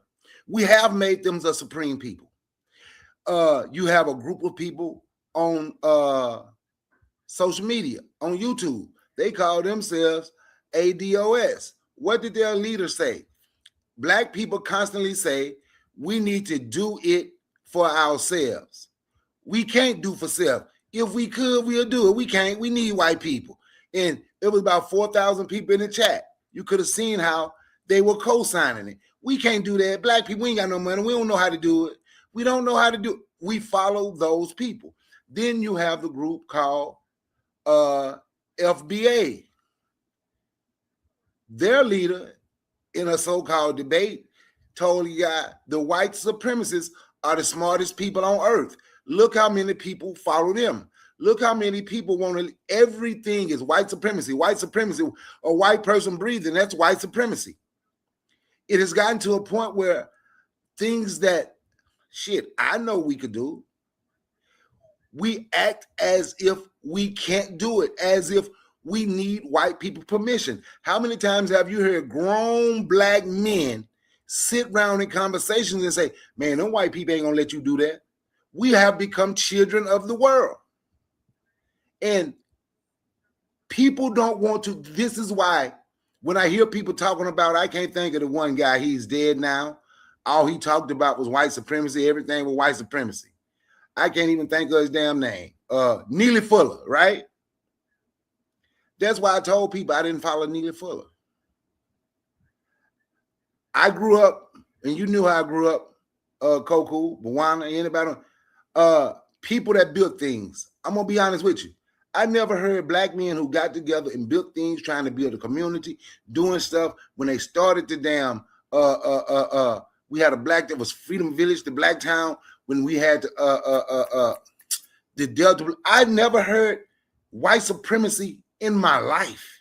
I'm being honest with you. People who was doing things, they say this is what we can do, and let's go do it. Yeah, they gonna get in the way. They gonna put obstacles in the way. I was reading when they were following my pops and his friends around and all this stuff. I found them, they was complaining that they are not going to stores buying toys this year. They're bringing people in. We had something they had built. The men had built something called a craft shop. They were making toys by hand. taking them out to the community, and the community was buying the toys because they felt they could do for self. We act like we need white people to do everything for us. See, they won't even give us a crime bill. I asked somebody the other day, if white people wrote something on a piece of paper and said, this is called the African-American crime bill, and I had to catch myself because they don't like to be called African-American. This is the Black American crime bill, or FBA, or ADOS, or indigenous crime bill. Is that going to stop these people from doing what they do? That what you going to walk around with a piece of paper? See, boss, I got my freedom papers, crime bill. You can't do nothing to me. No, some stuff we have to do.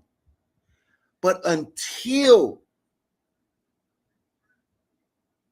we get the ones who know we can and the ones who are doers get as loud as the naysayers, or start showing our, because it's easy to show our youth what we can't do because we are in a system that has been owned and controlled, who came here and took everything, and they've been owning and controlling it forever. So it's easy to show them, well, they did this, this, this, and this, and they won't let us do this.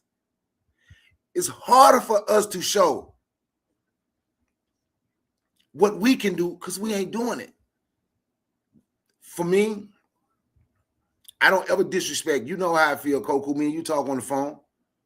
I never disrespect Black Wall Street, Tulsa, Oklahoma, Rosewood, Florida, Wilmington, North Carolina, or any other places that Black people were massacred. The most known one is Tulsa, Oklahoma. That's the one everybody talk about, Black Wall Street. When I said, let's talk about Mount Bayou, Mississippi, not because I'm from Mississippi. It's because that is something that Black people built that is still standing. And somebody said, well, but it ain't nothing. You're right. It's not much there, but it is still there. And it was built by Black hands, and those Black people are still there. I say, so what's in Tulsa, Oklahoma? That was a section of Tulsa. What's over there? Because Greenwood, Acres, and Pine, that's who the Gap Band was named after, Black Wall Street. I just wanted to drop that in there in case people didn't know. What's there? They tore it up. Nothing ever rebuilt. If we want something, we're going to have to do it. We can bounce around. We can do all this. The Great Migration in the 40s. Now it's the migration back to the South. They are absolutely controlling us in every way. Oh, we're taking the jobs back down South now. Hey, y'all, we're going to pack our bags and go down South because they done took jobs down there. But when are we going to stop and say, you know what, this is something we can do? This is something we can do. We don't even, we let anybody come in our neighborhood, because I tell people, if there's somebody, is there something supreme? It ain't just no white supremacy, allegedly. I'm going to use these words for this conversation. It won't just be white supremacy. It's Arab supremacy. Look in your community. It's East Indian supremacy. Look in your community. It's Asian supremacy. Look in your community. Now it's Latino, Hispanic, Mexican, whatever you want to call them today. It's their supremacy. Look and see who cutting most of the yards and doing everything in our damn yard, while we sit back and put one another down, and then we can get shit on social media and everybody go follow it. Because they won't let us do it. See, they helping them. They won't help us. So if they won't help you, and we got the ability to help ourselves, why don't we help ourselves? Because we need their help. Why can't we put $5 together? A dude asked Yvette Carnett one time, why can't we put $5 together? He said, we got 4,000 people in the chat. If everybody put $5 together, he called in, we could have a business. Yvette say, Black people ain't got no money. Ain't nobody, it's 4,000 people in the chat. I bet you 10 people ain't got no $5 they can spare. Like, we ain't got $5. But then you turn around and you have a so-called ADOS lecture in Louisville, Kentucky, where you charge $30 to get there. People flying from LA and New York, you done charge $30 to get in. You done charge people got to buy plane tickets. If they drove, they got to gas up. They got to get hotel. They have to do all that. But when somebody said, let's put $5 a month together, and Black people ain't got no money. Hey, it's 4,000 people in this chat. About 10 people got $5. Black people ain't got no $5 they can spare. And then I listened for about 15 minutes. I put in the chat, this is why I would never be part of a group like this. If a motherfuckers ain't got $5, that's y'all depressing. And I'm not trying to knock nobody who's struggling, What I was saying about depressing, when the person up there preaching a message that 4,000 people in the chat, only maybe 10 people got $5, something is wrong with that picture. And I have a friend who was making about $200,000 a year. I know a fact he was doing it. And I say, dude, how can you say y'all don't have $5? You making like $200,000 a year living abroad.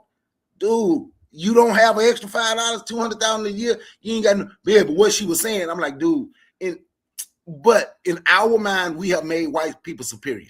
We have, but in our mind, we have made everybody superior. On that, I yield the mic.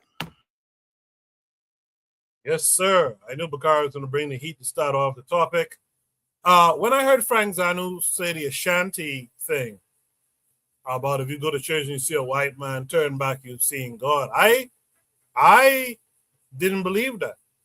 The trigger happy Ghanaian, he says, unfortunately, that is a true statement with the Ashanti, but he is putting too much spice on his sayings. I, too, call bullshit like real black gentlemen did. RBG, what else you want to say about it?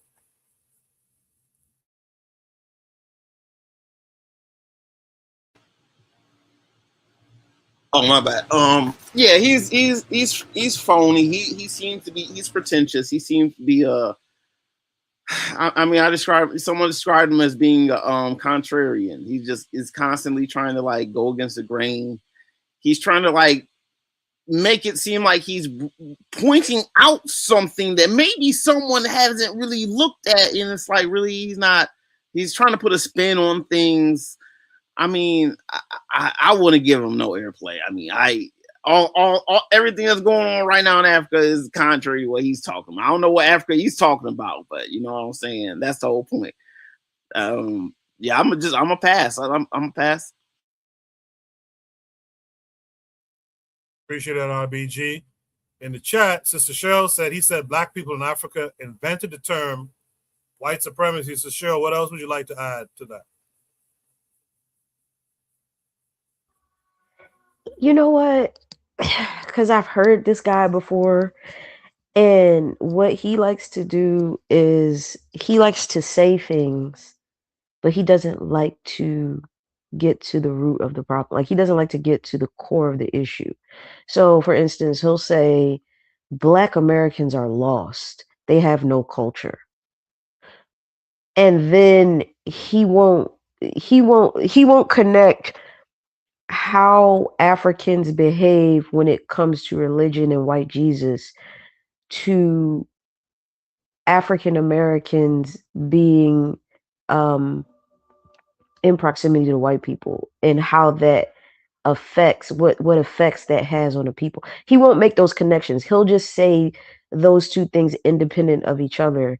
And I think that's where he loses a lot of people, because when you tell a whole group of people that they don't have a culture, or when you say things like Africans created the term white supremacy, it's disjointed. It doesn't. I think he's trying to say, and this is just me trying to give him some leeway here, because I don't know his command on the English language, but I get what he's trying to say, but he's not making the real connections. He's not saying, well, the way African Americans behave in America and the way Africans behave on the continent both can be attributed to religion, white religions. And this is how. Now, if you said that, then you might have some more validity to what you're saying. People might actually like listen to you. But some of the things he says is like a lot of buzzwords that get people to react. And it kind of reminds me, when you say black people don't have no culture, that came from like white, like that's a white talking point. That's one of those little, when you go into their to white people's like talks, and like when they have their little discussions, and their stuff about black people, that's one of those things. So that's what makes me go like, okay, maybe his comprehension is just not great. He just doesn't have good comprehension. And I think to an extent, maybe he might be affected by the white religions, white terrorism. I think in some ways he may believe that. Now, I could be wrong, but he could just be controversial on purpose, but he just seems like a lot of black people that don't know how to make. He doesn't understand context, and he doesn't understand like why. Like a lot of black people have that problem. They don't want to tackle why and how. So that's just how I see him. He's just comprehension is just not good. I'll land there. I have to push back against you, Sister Cheryl. I think he knows exactly what he's doing. His thing is he's running cover for white folks. And so what he's doing is trying to plant this seed that black people are the number one and only reason for their problems. That's why he doesn't touch on white folks and what they did at all. He just talks about what black folks haven't done and whatnot. And that's very intentional. He's just a puppet for white talking points. Real quick before I go to the other panelists in the chat. Okay. Sure. Trigger Happy says, I will say I like the term white hegemony a lot more than even I think the term, hold on. I will say I like the term white hegemony a lot more, but even then I think of it more as a description of what the reality is now. He goes on to say the reality is that white people push to make the world internalize the idea that they are supreme, and many do internalize such an idea, but obviously our job is to deconstruct this reality and not internalize the idea that they are supreme. Sure, you want to say something? Go ahead. Yeah, just real quick. So the other thing was, I was gonna say it's, I'm just trying to like, because I've heard a lot of black people talk like him, and like I said, they'll use white talking points to try to analyze a problem, but they're not really analyzing a problem. So in that way, he could be just like Jesse Lee Peterson. So if anybody knows who Jesse Lee Peterson is, he's like a talking head for white people. He could just be the continental version of Jesse Lee Peterson. So if y'all know Jesse Lee Peterson, he black, and he blame all black people for their problems. So that was the other thing I was gonna say. It was either that or that. I'll end. Amazing. With that said, Buana, what say you, man? Can you hear me, Koku? Yes, sir. Yeah, I believe that black people don't believe in their own genius. I believe that black people ignore the evidence and rely on belief. I believe that black people are the only people whose humanity has been tested, thoroughly tested. And let me go to the evidence of these things. Black people, in particular in the West, let me deal with the West first.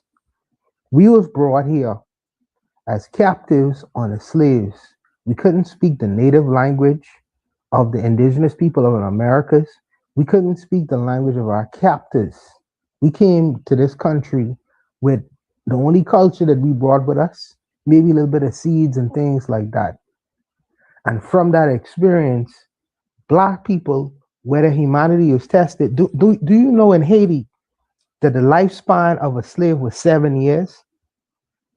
The fact that Haitians still in Haiti right now, fighting for their rights right now, is a non-starter, because Columbus tried to do the same thing he did with the blacks, he did with the Indians, and none of them exist in the Caribbean. Well, almost to 90% don't exist no more in the Caribbean. The fact that the black people in this part of the world are still here, it is the evidence of our resiliency. We take 0 and make 1. Who does that? Who does that? Black people continue to do the impossible in the Western world and really in the East too, back from where we come from. How could you take 0 and make 1 with it? In Mississippi, they take everything away from the black man in Mississippi, make blues music. How is that possible with nothing? In the Caribbean, we make jungle, we make reggae music. We make the things that they paying for in Manhattan in the best restaurants. the throwaway, what the white man used to call the oxtail, the offal. You know, we make a delicacy, and now they charging $50 for oxtail dinner. Who does that? We continue to do the impossible, but it's like we don't believe that we can do the impossible. We don't believe in the evidence of the impossible that we continue to do, because we are not supposed to be here in this Western world, let alone speaking English, let alone the innovations that the black man in the Americas and in the Western Hemisphere has created. Some of us have patented, and some of us don't really understand. Without the ingenious and innovation of the black man in the Western Hemisphere, you wouldn't have all the luxuries that white and black people appreciate and experience in this part of the world right now. How is that possible with a man who come from with nothing in this part of the world, with shackles on his hand, is able to invent and create?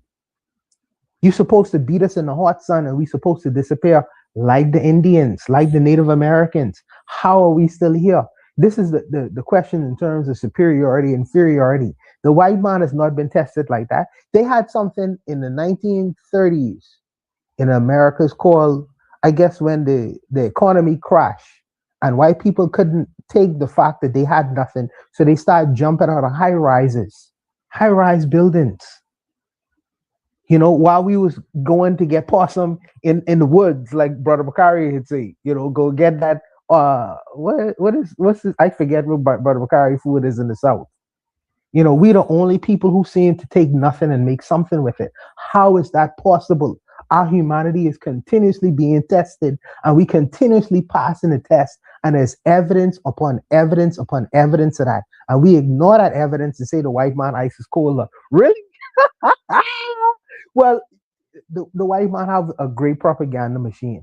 You know, he have his Hollywood, and he have his internet, and he create these ideas in the minds of people who are very gullible, who don't sit down, and maybe because you have to work every day, because you're into the hustle and bustle every day, you don't sit down and really think and evaluate. Really think and evaluate. And if you really think and evaluate, even the Americas, you know, how is it that a man from France sent all his armies he could send all his armies, and the slave population was able to overthrow them? So much so that they had to sell the Louisiana Purchase, and the Americas, the North American states that exist currently right now, it only exists but for a bunch of slaves in a small little place right now who running around called Haiti. How is these things possible? The evidence exists. The evidence is there. The evidence is there. You know, and I think that the propaganda is also there, and the idea of white supremacy, that label. Who's supreme to who? You only supreme when your humanity is actually tested. You have to prove that you supreme, because you flying planes over us and dropping bombs on little girls, schoolgirls going to school. That's not supreme. That's savage. Savage. You know, that's anti-civilization. Needless to say, I think that black people are in a quagmire because they don't believe in their own evidence. One of the things that Marcus Garvey said, and I got to go back to Garvey. Garvey said that one of his most difficult things in raising the UNIA and operating an organization is trying to prove or convince the Negro of himself. You know what I mean? And I think that that's the difficulty, trying to convince the Negro of himself, about himself.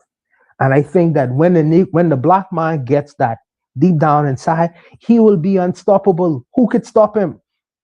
Who could stop him? So the idea of superiority and inferiority, I say that word has to be tested. And the only human being who's been most tested in the world, his humanity, is the black man. No one else to such a degree as the black man. And he's been able to pass test after test after test after test. And the evidence is there. I'll leave it alone, Koku.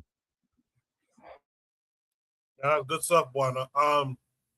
Side note, in another video, he mentions how Jamaica, and by Jamaica, he really means the entire Caribbean. But he mentions how Jamaica has no culture. And I'm looking at this guy like, what? What are you talking about? But with that said, let's hear from Azuli. Azuli, what say you? I'm gonna be a contrarian here. First of all, I think that guy, there's something wrong with that guy. He said anybody that says Jamaicans don't have a culture, I can't take you serious.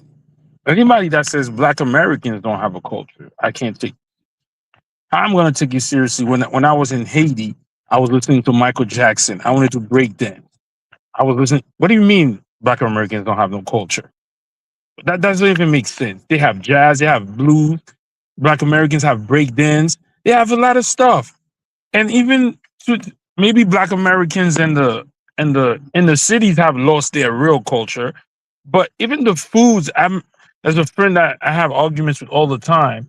He showed the video to me of a beautiful Black American lady making sorrow that we think that's only in Trinidad and in Jamaica. They've been making sorrow with pineapple and ginger and strawberries. So that man right there is I have no, he annoys me every time he gets and says anything. So I don't know if there's anything below a coon. I don't know what to call him. But when he says that the European, the Caucasian men didn't teach him white supremacy, he said his parents did. But who taught your parents? Who taught your grandparents? So is there there might not, the brother said they told him that if you go home, if you go to church and you see the white man go home, you've seen God. But in most of our churches, Jesus is white. What are we talking about that there's no supremacy? And some of us don't believe in it. Yes, some maybe the people that are on this that we're talking to, but Africa, I could say a lot of them believe that that's supremacy. But isn't there evidence of it? They conquered your country, they colonized your country, they gave you their language, they gave you your quote unquote religion. So maybe there's not supremacy, but there's a lot of us in that continent and in the Caribbean and in America revere them because we speak their language. We go to Oxford, we go to Yale to learn their stuff. So I don't know if he's saying that's them teaching us that. In a way, they conquered us. So does that mean that there's supremacy? I don't know. But that guy, for him to say that, oh, it was his mom, but who taught your mother? Who taught your uncles? So this guy is very controversial. I don't know if he's an agent of chaos. I don't know who, but I really can't stand him. I really think people like that. I think people like that is I don't know what to say because he even said something Haiti will never be this. Haiti will never. This guy has an extreme. I don't know what to say, but I think either what he's saying, there is a underlying unsaid thing that they conquered us physically, a lot of us mentally, even while we were talking about the previous prompt. If your woman don't feel comfortable with his woman's hair, you've been conquered.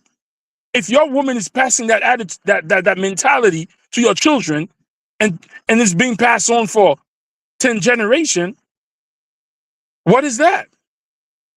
If you don't think they're superior to you, why do you wear their hair? Why do, especially I was watching something in Jamaica where there was a lady in the parliament speaking the Jamaican English, they kicked her out. They said that doesn't belong in here. Even me, as a Haitian man, I went to a Haitian restaurant. The lady was speaking French to me. When I started speaking Haitian to her, he went to French. And then I went to English. She still stayed speaking French. If you could go to the Olympics and they tell you you can't put this on your uniform and you don't put it, what do we mean? We are conquered people. A lot of us are conquered physically and mentally, but this man right here acting like it was something that, or it was us. Maybe he should have said, because we've been conquered, a lot of us adapted that mentality. But don't say that it was your mother that taught you, like that came from nowhere. But that man is a real. I don't know how to take him. The funny thing is, I could deal with Jesse Lee better than I could deal with him because I think he knows better. But like Koku said, I don't know what his angle is. But if I can't understand your angle, we know I can't deal with you. But the man to go around and say Black Americans don't have a culture, what are you talking about? Now, what Koku just said, he said Jamaicans don't have a culture except the Rastafarian. What? What are you talking about? The Rastafarian, if you want to say, they are with the with nature, but most of them is about they follow the Bible. And if the Rastafarians are into nature, a bunch of Caribbean islands are into nature. So this man, there's something problematic about him. I don't know how he came about, but he's getting a lot of play. So there's something strange about him. I can't, and he gets on my nerve, and I just tune him out. But that's all I have to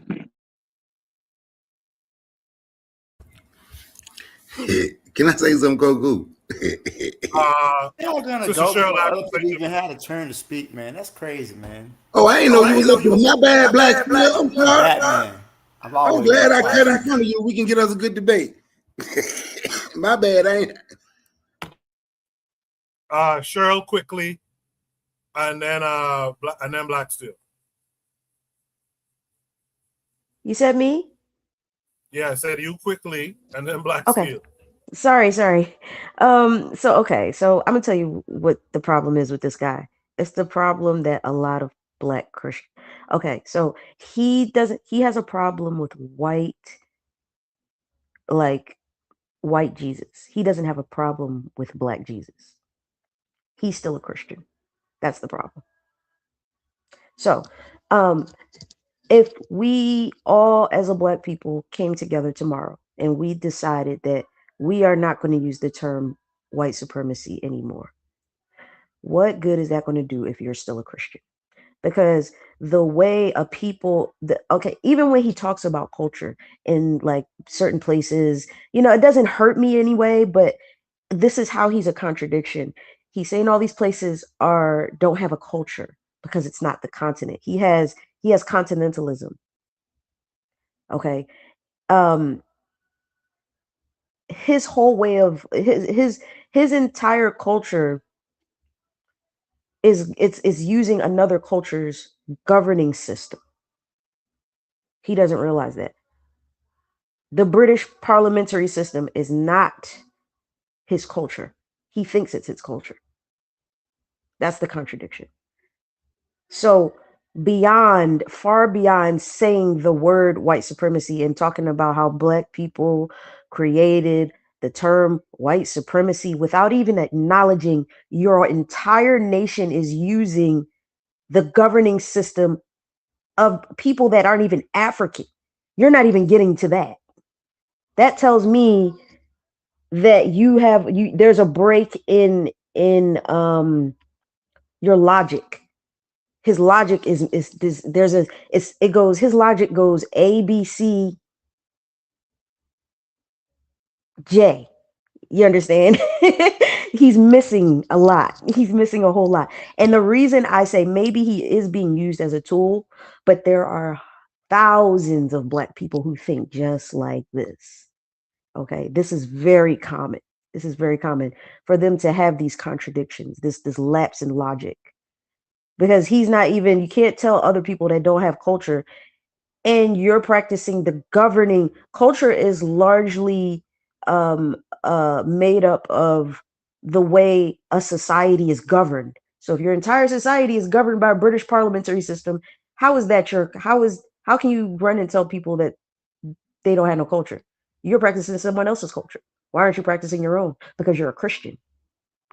You don't like white Jesus, but you like black Jesus. There's still it's still Jesus. That's the problem. That's what we should be focusing on. I'll land. In the chat earlier, thank you for that, Sister Cheryl. In the chat earlier, Black Seal, when he saw the video come up, he says, I want to fight him. So let's go to Black Seal before he wants to also fight me for letting people talk before he gets a chance. Black Steel, Frank Zanu at it again. Did black people tell white people they are superior? What say you? Well, first of all, good evening, everybody on the chat. I'm not confused. You breaking up, Black Steel. I'm sorry. Hold on. Can everybody hear me okay? Am I still breaking up? Yeah, so you're still crackling, yeah. Emma, hold on. Right there. When you say hold on. Right there. How about now? Right there. Is that good? Yep. Okay. All right. Okay. I don't know what's going on. I guess I have my laptop plugged in. Anyways, I hate this dude, man. I really do. Because Nah, Black Seal. The universe don't want you to breaking up real bad. All right, let me log back in. I'm sorry. YouTube is on. Let me say something right quick while you got to come back. When I say Bakari, and then after that, I got. So I put in the chat. No, but everybody ran away from the clip. Cheryl said she addressed the clip. No, when he said something about white folk putting plumbing in the house, right? And we going to get water from the river, right? Because we don't think we can. It was this guy, I can't remember his name. He played for the Milwaukee Bucks. The year the Milwaukee Bucks won the championship, he had started he was digging wells, and it ain't got nothing to do with religion. I don't know why everybody blame everything on religion. It is not religion. It is not religion where black people think somebody's superior to them. It's not just religion. But he was digging wells. Charles Barkley, live on air, said you was digging wells for a village in Africa. Yes. Well, I'm going to give you, how much is a well? He said 45,000. Charles Barkley said, well, you going to Africa digging wells? I'm going to give you 90,000 to dig two with me, for me, right? My point is, we will sit there and we wait on people to do stuff. We have internalized, a lot of us have internalized that a group of people is superior. It ain't just me. Go back and listen to Marcus Garvey when he spoke. We let a group of people bluff us like they run the world, and we have no place in it. We don't think we can do anything without them. When he said we bow down to white supremacy, I'll repeat what I said. How many times have y'all heard black people say, man, them white folks won't let us do that? How many times? We said a lot. And until black men address that shit in themselves, talking about another man ain't gonna let them do something. I know a whole lot of Christian shit. Matter of fact, in all honesty, most of the stuff black folks that ever had and done in this country was really done by Christians. Some type of organization like that black people is absolutely against today. But even Marcus Garvey was a Christian, and he had the greatest movement in the history of this, in the greatest black movement in the history of this country. And I'm not a Christian, but I can be honest about that, right? It's not just religion. Because if it was just religion, if you answer, who movement is known more amongst the black community today? The Black Panthers from California, or the UNIA, Marcus Garvey. And everybody know it's going to be the Black Panthers. Marcus Garvey was all black. The Black Panther was a rainbow coalition of people. And according to Assata Shakur, when you read her autobiography, white folks was clearly in charge of the teaching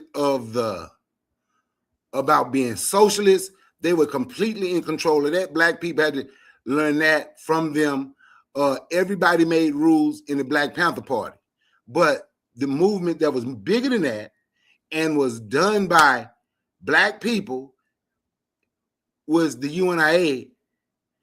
If you mention that, the person you mention it to most of the time, a lot of the time, haven't even heard of it. We have internalized, and it's not because of really, we always talk about where the reason they need, and we talk about everything that they have done to us. We know everything. That's why I mentioned the Mount Bayou in Tulsa, Oklahoma. We talk about Tulsa, Oklahoma, because we always talk about the ending. Every time we do something, they blow it up. But they didn't blow up Mount Bayou. That's not the only Black town. I'm just from Mississippi, but that's not the only Black place. They didn't blow up Lowndes County, Alabama. It's places where Black people did things that's still standing, that if we wanted to do something, that we could resurrect, because it's still there. Yeah, it's hurting today, but if we really wanted to do something, we could resurrect those places. But we do sit around and act like we are waiting for permission. And for me, I don't believe in white supremacy. And if you look up the definition of white supremacy, they're going to tell you it's a belief. They believe they should be in charge of the whole world, and especially Black folks. So I don't believe in white supremacy. And I don't think no Black people should believe in white supremacy. I believe in Black supremacy. I believe in Black. I believe in Black supremacy. If we think it's just Christian, that's why we lost. So why is it the Arabs can come and run your community? They Muslims, the Asians, the East Indians who's Buddhists, everybody can come run our community. We have learned to bow down to everybody. And Black men ain't standing up changing it. And until we stand up and change it, until Black men stand up and say we can change it. And I don't want to hear that about, yeah, but the Black women ain't gonna follow us. Well, don't worry about the ones that ain't gonna follow you. Get the ones that's gonna follow you. See, that's what we need to be worrying about. But we trying to bring in everybody who got this mindset that you can't do nothing. We ain't gonna do nothing. We staying stagnant, and we starting to stink like that stagnant water that just sitting in one place, starting to stink and full of mosquitoes. Let's see if Black Steel is back, and if we can hear Black Steel. Y'all hear me okay now? Yes, sir. Yeah. Okay. I don't know what was going on there. All right. So. Oh, you messing up again. You not back, Black Steel. Black Steel, you ain't back when you go to talking. Oh, man, that's the CIA, man. The CIA is jamming my signal. You saying some stuff YouTube don't want us to hear. Yes, they're jamming my signal. I'm going to see if I can get on my phone, because my laptop is acting real funny tonight. Hold on one second. Wait, you're speaking well now for some reason when I unmute my mic. I don't know. Every time I mute my mic, that's when you go back. So try talking with my mic open. Okay, how about now? Is that okay? Yeah. Okay, yeah, all right. If everybody can hear me okay? Yeah. Okay, all right. God damn it. The feds is on me tonight, man. Some flock cameras everywhere, I'm telling you. They definitely building an AI center nearby me.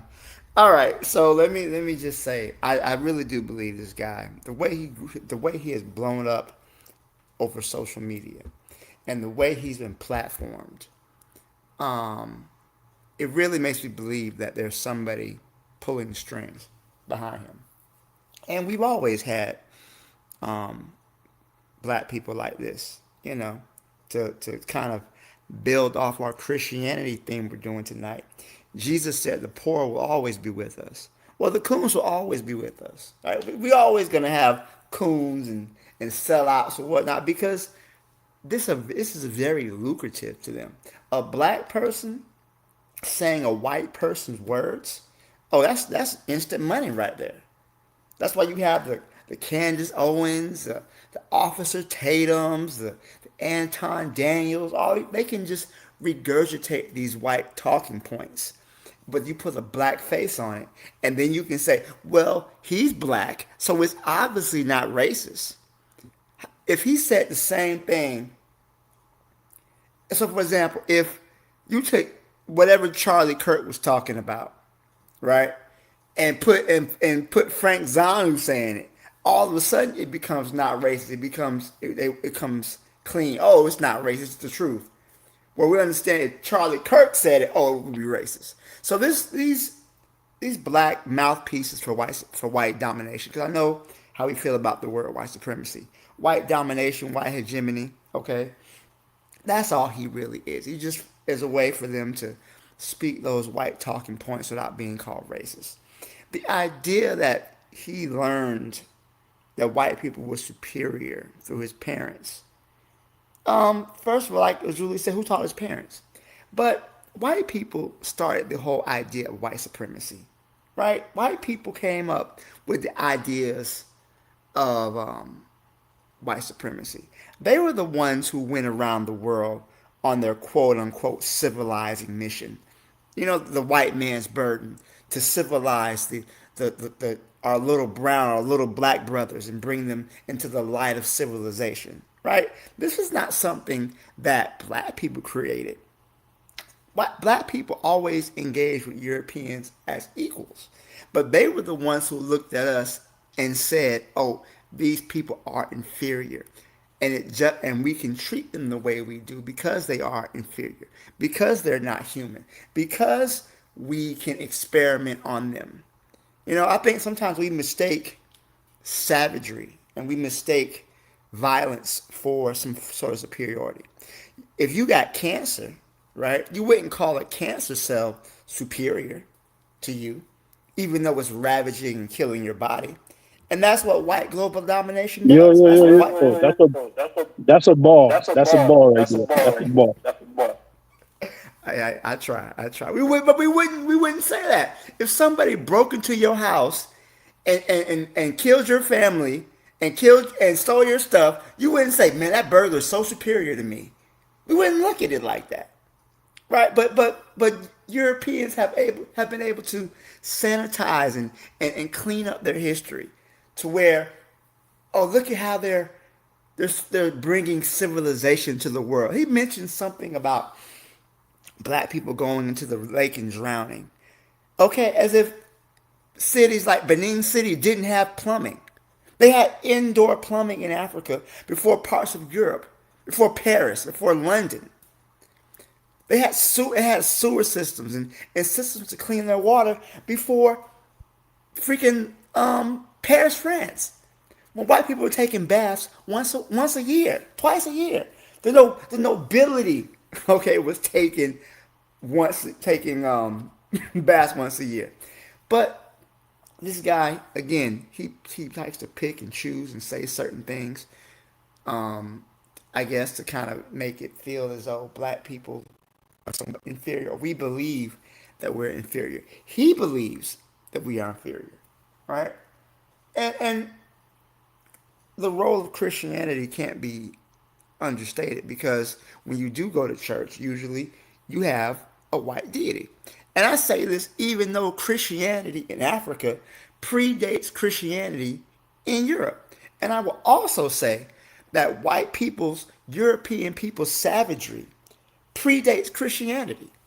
So Christianity is a tool, is a part of it, but I also think that it is their overall culture that exists. Again, pre-Christianity. You're talking about the Vikings, talking about going around snatching people up, enslaving them, making them worship Thor or whatever. So white people's savagery definitely predates Christianity. All right, but I'm not going to say it's not a part of it. But overall, his whole idea that for some reason black people are the ones who told them white people were superior. Did black people create the Ku Klux Klan? Did black people create Jim Crow? No. So again, my theory is the dude's an agent. He's been plotting and scheming, and he got somebody behind the scenes pulling his strings, and he's just a mouthpiece for racism. So I'll land my plane. Thank you so much for letting me speak. No problem, Black Seal. Now I'm gonna say this, Sister Cheryl. I'm gonna let you say something, but you gotta keep it brief. I have Icon Fire been sitting here about 20 minutes now, right? So please be brief. And Bakari, be brief after. The lady can take as Yeah. long as she wants. I can go after Icon 5. Okay. Cheryl, go ahead. Yeah, I'll be quick. So, I just want to, because this is like really a big thing on social media, like Christianity, just because something predates something being in a place does not make it from that place. I just want people to understand that. Christianity was brought to, and yes, maybe, oh yeah, Christianity was in Ethiopia. Christianity was brought to Ethiopia from Greece, Rome, all up there, all up there. It was brought by a specific person. I gotta get the name of that person, but please, we gotta stop doing this. Just because something predates something being somewhere does not make that thing from that place. It does not mean that the people created that thing. Black people did not create Christianity. Uh-oh. There's some problems. All right, I'll land my plane. All right. Icon Fire, welcome to the panel. How are you this week? And what are your thoughts on the topic? I'm all right. Good night to everyone. Yeah. Me personally, I kind of rank people and things. You feel me? And I use Pan-Africanism and Black consciousness as my yardstick. Therefore, if you are not these things and you are not interested in these things, me personally, I think you're an idiot. And the older you are, I see you as a big old idiot. You feel me?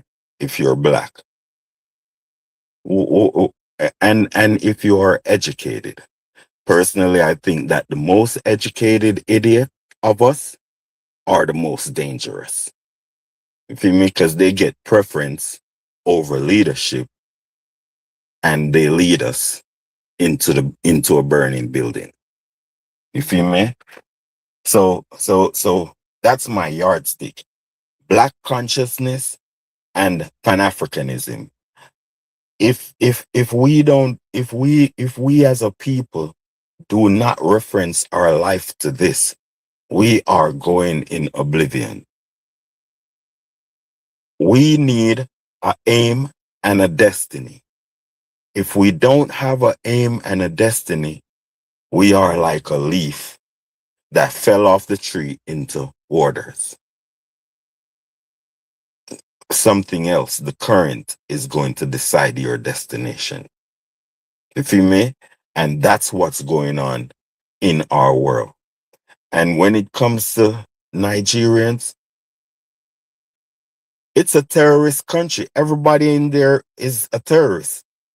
They lost their credentials. They lost their credibility. I don't listen to no Nigerians. I don't do that type of stuff. No. I listen to Ghana people.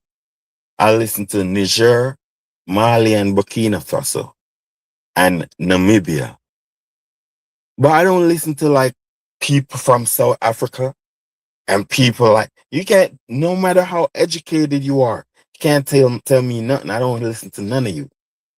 I don't listen to no Nigerian, none of you. You feel me?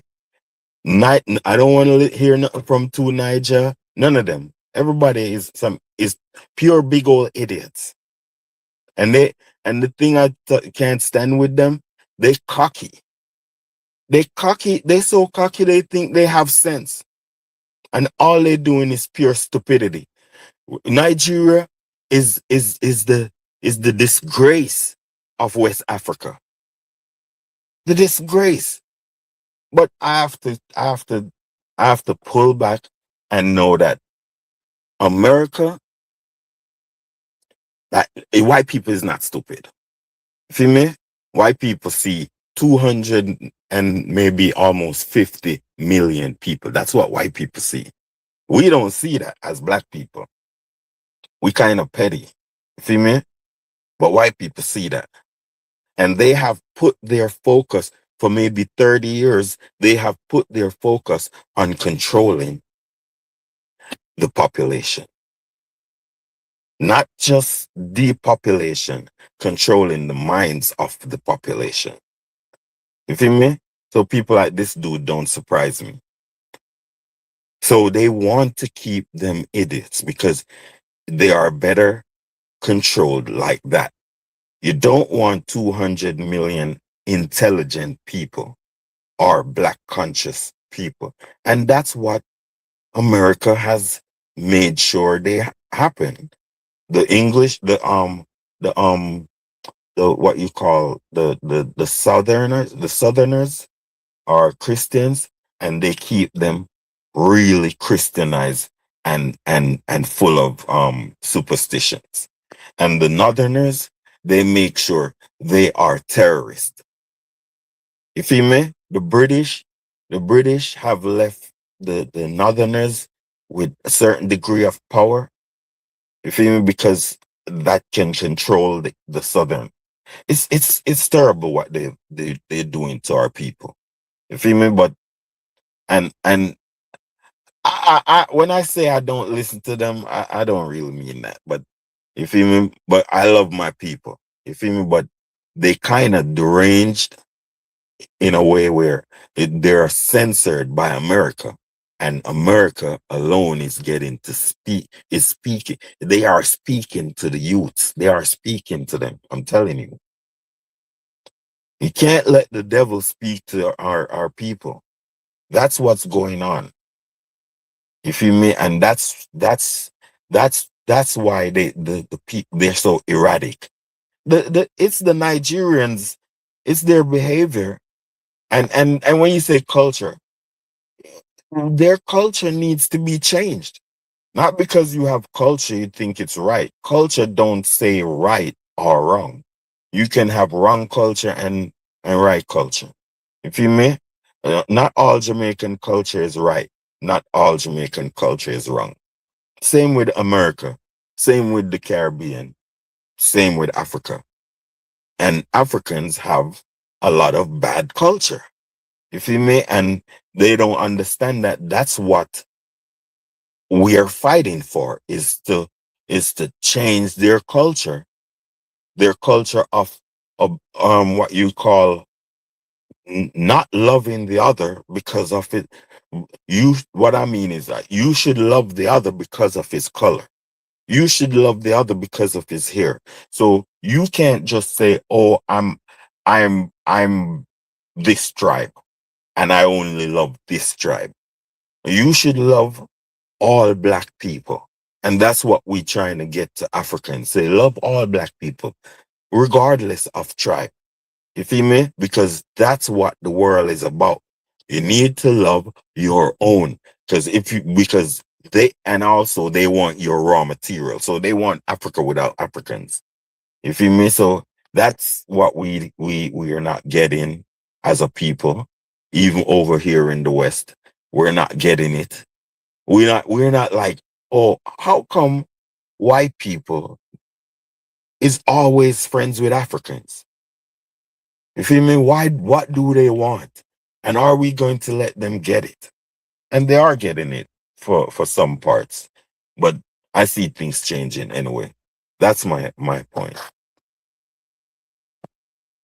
Appreciate that, I can fire.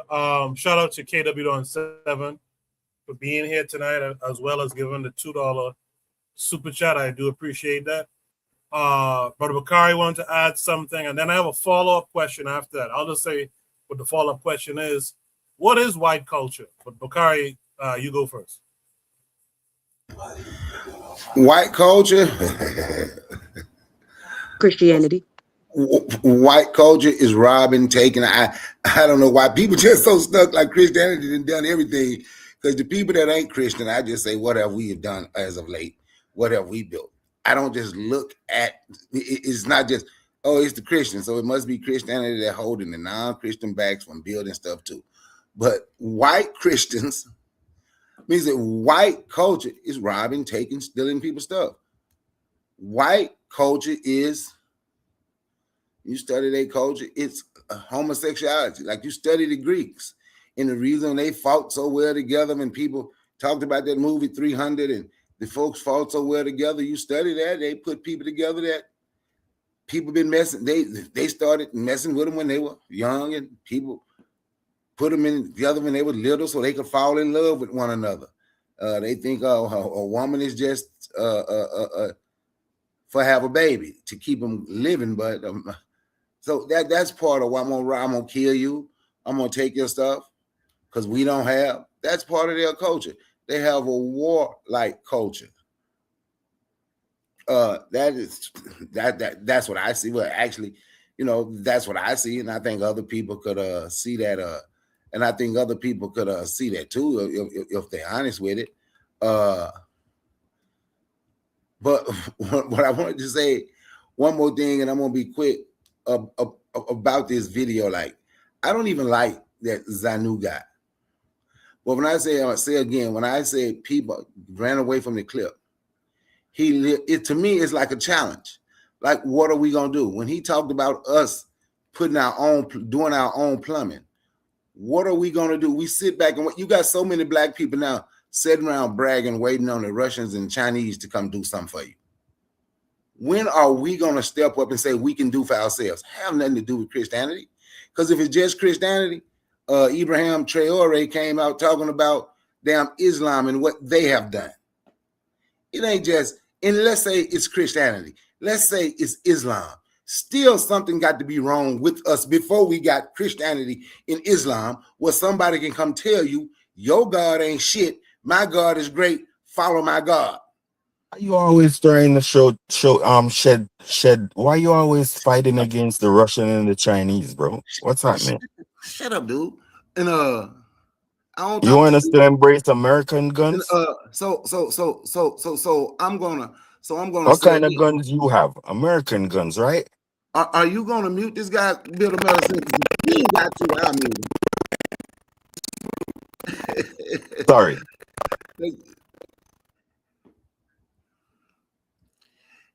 Because it's like he was waiting for me to speak. So like I said, I couldn't even finish before you found a black man starting the cape and he's not a Christian. Before you found a black man ready to go cape for some white folks because they say they Russian, or some white folks because they say they Chinese. It have nothing to do with Christianity. And I'm gonna say it again: if it does have something to do with Christianity and Islam, can we look and say, damn, something was wrong with us from the beginning? Somebody can tell you your God, old Damari, whoever, whichever one you want to say, the God best. None of those gods worth a damn. Follow my God, and we say, okay. White people is not supreme, but I think there's a lot of people that have internalized that white people is supreme. I'm not saying they didn't come and win a war. They did, and still to this day, we haven't built a military to defend ourselves. We waiting on somebody else to come and defend us. Yeah, they won the war. Yeah, we failed, but they are not superior, and we have internalized. And when I heard that little clip, not everything what he said about the past about African American don't have a culture, because I don't know who these new black Americans are. African Americans don't have a culture. Jamaicans don't. I ain't talking about none of that. Just that little clip. Just that little clip right there, what he was talking about. It's like we have been challenged. Just like that damn dude, I don't like him either, but he said one thing that I agreed with. David Manning, the pastor David Manning, black men, we got a problem. Black men, we got a problem. And until we realize that this is opinion, and until we realize that and realize nobody is superior to us, and we can stand up and do whatever the hell anybody else do without sitting around and depending on them, you would never boycott and take over. You would never run these Asians out of your community when you got black folks caping for the Asians all the time. How can you run them out of your community when you say something negative about them? And he ain't the only one, because me and Koku had a conversation about a few, I can tell you, but how can you run them out your community? See, why we getting mad at the black woman for buying that weed? Y'all make sure y'all say something about this dude on here as soon as I say, why are you talking bad about the Chinese? Huh? How can you ever run your community when you still dependent on somebody else to take care of you? about arms. I'm not And for talking me, about that and domestic for stuff. me, and for me, that's what I got from that little clip. Not all that other stuff that he ever said. Just that little clip.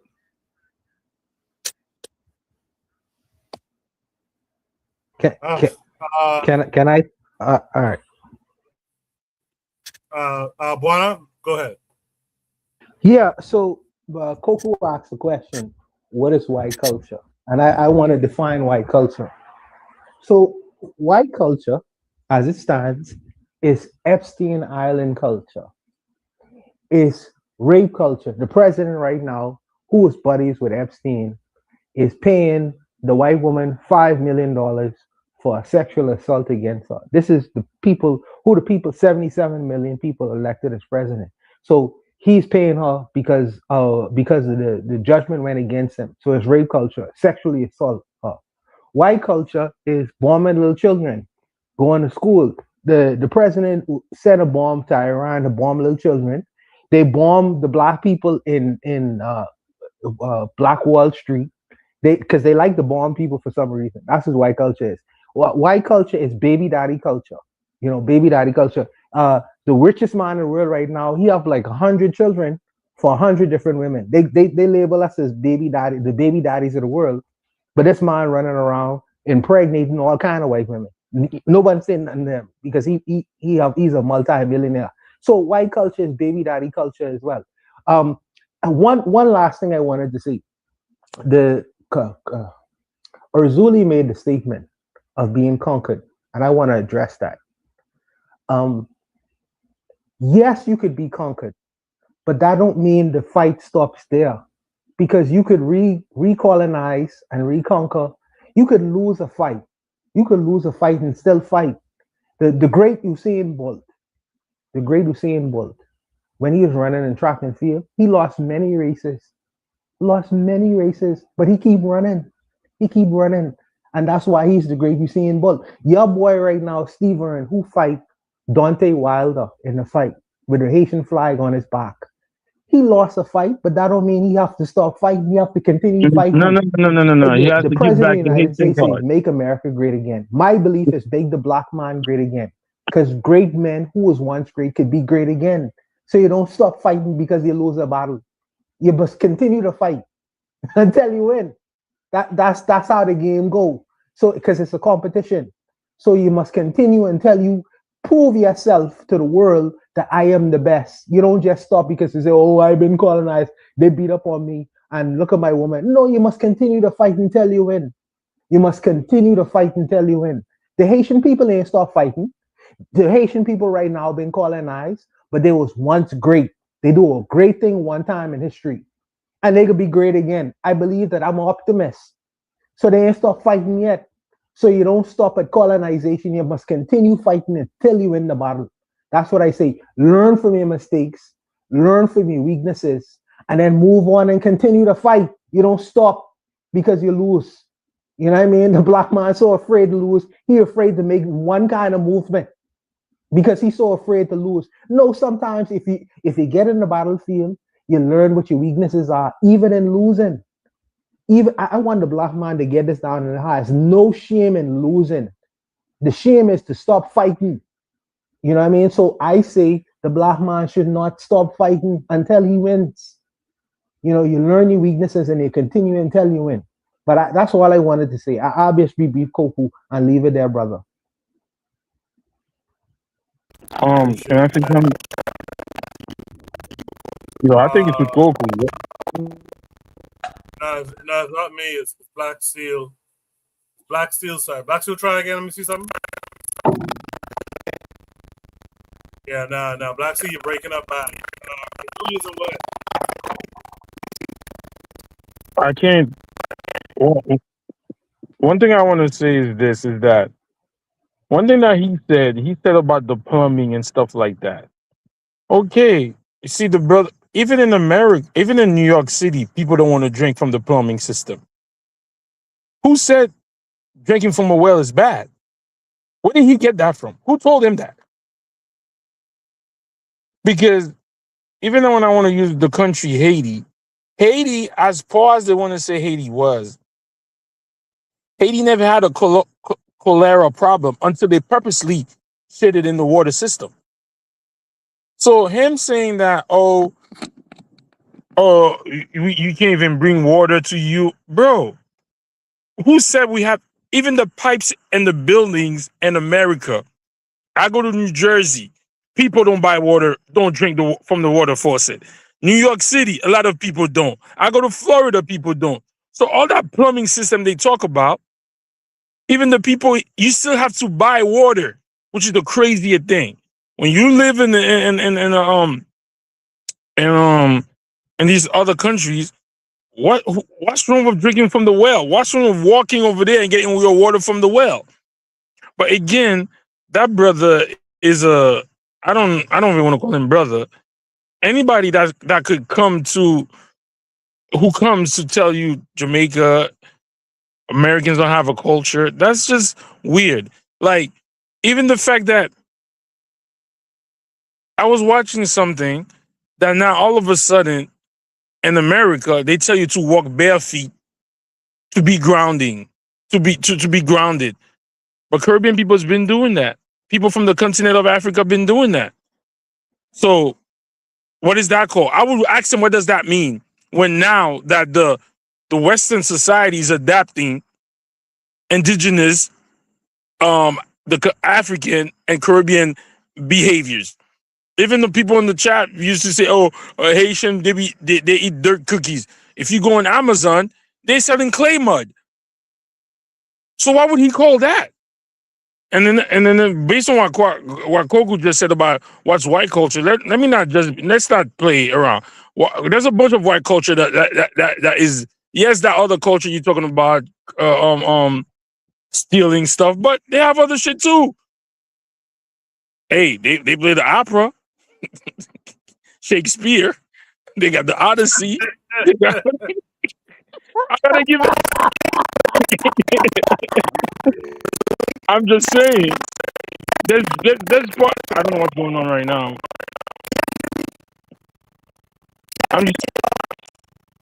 Black Seal, we can hear you, but it's very choppy. Go out and come back in again.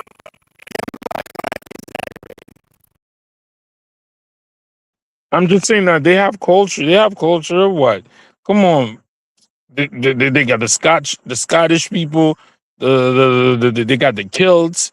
They got Beethoven, but people say Beethoven. I don't know what's going on, but he like his pizza.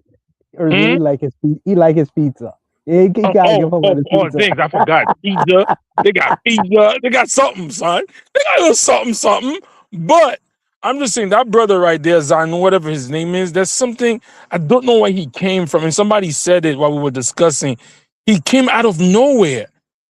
And then it's like, even one day he had an interview with a Haitian lady, with a Haitian girl, and he's telling the Haitian girl, what do Americans have? What do Black Americans have? And that sister could not even say anything. So I think he chooses specific people to come to, bro, what are you trying to say? So Black America, even if we go under stuff, when you ask a brother, what's going on? And the brother say, I can't call it, man. If I call it, I might spoil it. That's culture, bro. What are we talking about? There's something wrong with this man. And I don't like him. And I even think he's worse than Jesse Lee Peterson. But let me sorry, Zuli. No, go ahead. Let me just interject a little quick, because we've spent a good amount of time on this topic here, right? But I have to agree with Brother Bakari in a sense here. Let's talk about the clip, right? In the clip, he says the white man has to come and run water to your place. And I know Zuli was tackling that, like, in the sense of, well, even that what they do ain't that great, right? Like in America, you could barely drink water out the tap, right? Mm-hmm. But I guess the question is, in fact, let me restate the question. Why is it, or why does it at least seem that we wait around for white folks to do something that benefits us in some form. Like, why are we waiting to figure out? Like, for example, Flint, Michigan, bunch of black folks there. As far as I'm concerned, shout out to the matron, by the way. Right? I think the matron told me a couple weeks ago in the chat that Flint still has bad water. That problem was going on. I think the matron said that's been going on for 10 years now. Why haven't black folks come together and fix that? Why are we waiting around for white folks to come and fix it? Doesn't that mean, or does it mean that we think white folks are supreme? Like we're waiting for God to come? Can y'all hear me okay now? How's that? Is that better? Yeah, much better, much better. Okay, I got on my phone, but for some reason my laptop was doing funny. Okay, I'm sorry. I didn't mean to cut you off, Coco. I just want to know if y'all can hear me okay. Yeah, no, that's fine. But I just want to ground the conversation before we end the show or move on to our next topic. It's up to y'all. Just want to ground the show on that thing of why is it, right, on the continent or wherever we are, right? Like in my hometown, there's an area in Nassau. Buana knows what I'm talking about. If a heavy rain falls, that damn thing floods. Why isn't it that the guys there and wherever else this occurs, why aren't we actually standing around as men, especially, and coming up with a plan? How do we fix this shit from happening? Right? How does Flint have bad water where black people are for 10 years now? It's not 10 years. That's been going on since the Obama administration. That's not 10 years. But also too, Coco, black people pay taxes, right? So our tax money is so my thing is if we're paying taxes, why do we got to go out there and fix it? I said we pay for this. I agree with that too. We pay for agree this. with that too. You know, if my money is being used for a certain thing, and you're not doing that thing, now I got to fix it myself. You don't took my money. Are you going to give me the same resources that you would give the state who's supposed to fix it? So give me the engineering, give me the backhoe, give me all the tools that you would use to fix the problem, and give me back my tax money that you've taken and haven't fixed the problem. I know why. Go ahead, Cheryl. What you mean? He said, why don't black people fix, whether it's in Africa or in America, notice how we all have the same problem. Notice that. When it comes to fixing things in our community, infrastructurally, socially, anything to do with information, it's all the same across continents. So why? Why is a good question? Because it's the same reason why the parents of children who are hung by ropes in America forgive the people who hung them. It's the same reason. And I'm not going to say it again because Bakari don't like that. It's the same reason. They're waiting for the savior to come. Huh? They're waiting for the savior to come. But I have a pushback on that, though. The pushback is this: what Black Seal just said. If I'm paying taxes, why do I have to fix the shit I'm paying the taxes for? Because it's not your country. What do you mean it's not my? I'm talking about in Flint. If I'm paying taxes, right. I got you. If I'm paying taxes, why is the federal government not doing their job? Now it turns into that we have to pressure them to do their job. The question is, why not pressuring them? No, because I hear the passion in your voice. Cheryl said. I hear the passion in your voice. Like, so I'm gonna address why. And it's because you're Tell not. him, Cheryl. We are not citizens in the same way white people are citizens. The end. That's it. That's what it comes down to. The end. He's an American citizen, Shirley. But no, that's not what I mean. That's not what I mean. That's not what I mean. No, I understand. But as an American citizen, you have obligations as an American, but you have privileges as an American. If he's a taxpayer, he expects, if you paying taxes to the federal government, you expect the federal government to do What certain didn't things on you their behalf. understand? Is it in the What y'all federal? Is it? what y'all Is it don't in? understand? We Hold ain't on. Is talking it black in right the now, federal Icon. We ain't government? talking Pan African, bro. This is American. This is strictly American conversation. No, Okay, all listen, right, just all listen. right. Give me 1 second. Give me one Yes, second. sir. Give me Hold 1 on. second. Hold on. I Yes, got sir. you. I got you. So how is the government anti-black and is going to take care of you? That's a good question No, because because we you think didn't answer that. And All right, go ahead. how silly you that's a good are to question. think that your taxes, the government consider your taxes to benefit you. Where what world are you people in? Bro, what you say? Hold But on. What do you say? he have this Pan In African a hat on, so okay. he getting vexed. So He getting so vexed. hold up. So hold up. No, no, So no, hold up. Hold up. Where are the overwhelming black engineers in America? And where are the overwhelming black techs and the black people who are making chips and all that in America? Where are they? Where are they? That's Can not, I bro. say something real quick? Real quick. That's not your education. That's not for you. Sorry, Kwaku. It's cool. Buana said that Icon has his Pan African hat on as a strictly American conversation. No, but Buana, Pinewood Gardens. Every time it's hurricane season now, every time a squall comes down, that area is flooded. You could swim through Pinewood Gardens. It's not just Still, Pinewood. still, It's right, the continent too. It's the right. continent too. The continent is you're sitting around waiting for who to come and build a well. Who's the white boy? By the way, Bakari, you was talking about Malcolm Brogdon earlier. But there's a white boy who goes around in Africa building wells. Why are y'all waiting for this white boy to come and build a well for his little publicity stunt? Right. So in the Oh, Bahamas, I know. and let me answer this, Shirley. In the Bahamas, my light was on for 24 hours the other night. And before that, it was off for almost 12 hours. The black people here say they need to buy another transformer. Now, the Bahamians don't create transformers. So they have to buy it from wherever they make transformers. Until the Bahamians start to make and produce transformers, you'll have consistent electricity. That's a whole different conversation. What you are talking about, Koku, is everybody on this panel is an American citizen. I assume. So if and no one say, well, we black or we separate from America. They didn't say we a different country. They are part of the American system itself, based on the Constitution. The people want to ignore that. That's on them.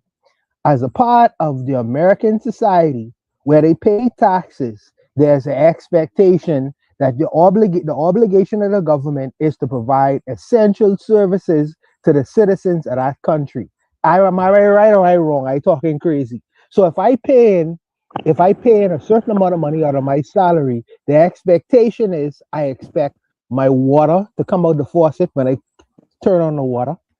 If I cut on electricity, I expect certain things. If I drive on the roads, I expect certain things as an American citizen. They ain't black American, they're American citizens first. Now that may be politically correct, but it is what it is. So we ain't having a Pan-African conversation or a black conversation. This is an American conversation. So let me you know what? Let me stay out of this. This is an American conversation. Let me mind my business. Can I say something No, right it's quick? okay. It's Can okay. I say something right quick? Then okay. When Koku said something about him, he said, "Why don't we get up and do it ourselves?" When I mentioned Lowndes County, Alabama, they were screwing over Lowndes County, Alabama, plumbing their water, the shit. Pardon my French, but the Duke and everything was running back up through their sink and everything, right? And I remember Forecast started a thing, tried to raise some money so we could help Lowndes County, Alabama, right? Lo and behold, before we could do it, because we talking about our tax dollars, it was white folks who saw it that went out there and started digging that shit up and started fixing it so those black people over there could live in some type of comfort. So when Koku said what he said, sometime you have to do what you got to do, then argue with them and say, why didn't you do it, and see if you can get your money back or something. But you can't just sit around and let shit come up in your kitchen sink when you try to wash your dishes because you pay taxes. Or when it rained, my kids can't go outside because there's dookie just floating in the front yard. Sometimes you got to get out there and fix that, or can do what was done. Wait for the white folks to come fix it. And it was not the county that came and it was not the county that came and fixed it. It was a white company that had a lot of equipment, right? It's black companies. Shit, I deliver to some black construction companies that have those same backhoes, that have those same things to go and do that damn work because they do it all the time. Sometimes we just got to get up and do it and can't. Yeah, we paying taxes. If you paying taxes and they ain't doing it, are you finna go? We damn sure ain't ready to go get our shit and go try to fight and make them do it. Brother Bakari, let me ask you a question. If you on your own, right, as individual citizen, let's say the roads are bad. If you on your own to get the cement and the tar that's needed to tar that road, and you do that yourself, you will be arrested because you do not have the permission of the federal government to fix your road. You have to have permits to do these things. Y'all can correct me if I'm wrong. Correct me if I'm wrong. Correct me if I'm wrong. I'm going to tell you wrong, Bawana, and I'm going to show you pictures. Once again, these white folks out here in King George, way up past Cartersville, in between Dalton and Carterville. I'm saying that just in case somebody might know. It's up 75 North. Some folks I met, and they saw me with a dump truck. They paid me to come and bring the stuff to come out there and lay on their street so they can go out there and fix their damn potholes because they say they got tired of waiting on the county to come fix it, and it was so raggedy it was tearing up their cars. I even did a video on it on my channel. I showed all the pictures and all that. What I'm saying, what I'm trying to say is this. I'm using Flint, Michigan, for example. Yes, I understand what you're saying, but when you're paying, so what you're saying is that they're not coming to fix it. You got to go fix it, right? So now, when you're gonna go fix it, let's use Flint, Michigan. You're already paying 20% taxes or whatever on everything that you do. Now, the money, I'm just playing devil's advocate now. Now, the money that you have to spend to fix it yourself, a lot of people, that's money that's coming off of their own family. So I'm gonna fix the water. Where are the quote unquote celebrities, the black celebrities? How come they not the one that says, you know what? The government is not doing it. We could sponsor it, and they could claim that shit on their taxes. That's the funny thing. They could create an LLC and then claim all that shit, all the money that they spent off their taxes. But my pushback on this, I understand. Oh, what? Okay, I could understand and what Koku said in his country, because that's straight corruption. If I'm paying you taxes, and I think black people should be more up in arms about Flint, Michigan than anything, that the water is still bad. So my question is where's the pressure? How come? Why are these city councilors these are being reelected while your water's going to trash? But I get it. I get what Bokari's saying. I get if you're gonna wait for them to fix your shit, I might die from the thing. So it's a weird thing. I understand. Absolutely. I know you mentioned Flint. I just wanted to add a little something to what you said. The reason the Flint water got so messed up is because they were originally pulling from Lake Huron, right? Mm-hmm. There was a financial crisis, and they switched from pulling from water from Lake Huron to the Flint River. The Flint River is the river that was polluted. So they made an executive decision to save money from the county instead of pumping water from a cleaner source to a dirtier source that was nearby. So by following that, it's like, are black people expected to clean the Flint River? Are we expected to lay the pipes to go to Lake Huron? Or should not, again, the money that we've been spending on our taxes, again, no taxation without representation is white culture. They started a whole war over that. Mm-hmm.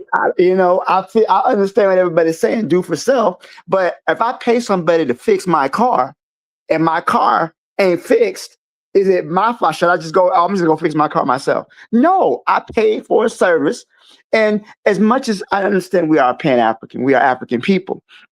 At the same time, we also are citizens of a nation. And damn it, if we pay for it, we should get what we pay for. Black Steel, do you remember there was a black guy when that Flint thing went down, right? And again, this is not just about Flint. The point that, because Brother Bakari was the one who said, let's focus on the clip. And Zanu's not speaking just about Flint. He's speaking about the African condition wherever we are, right? Azuli mentioned the U.S. military shitting in the water, creating cholera and all that. Are you supposed to just sit down and wait for cholera to kill you?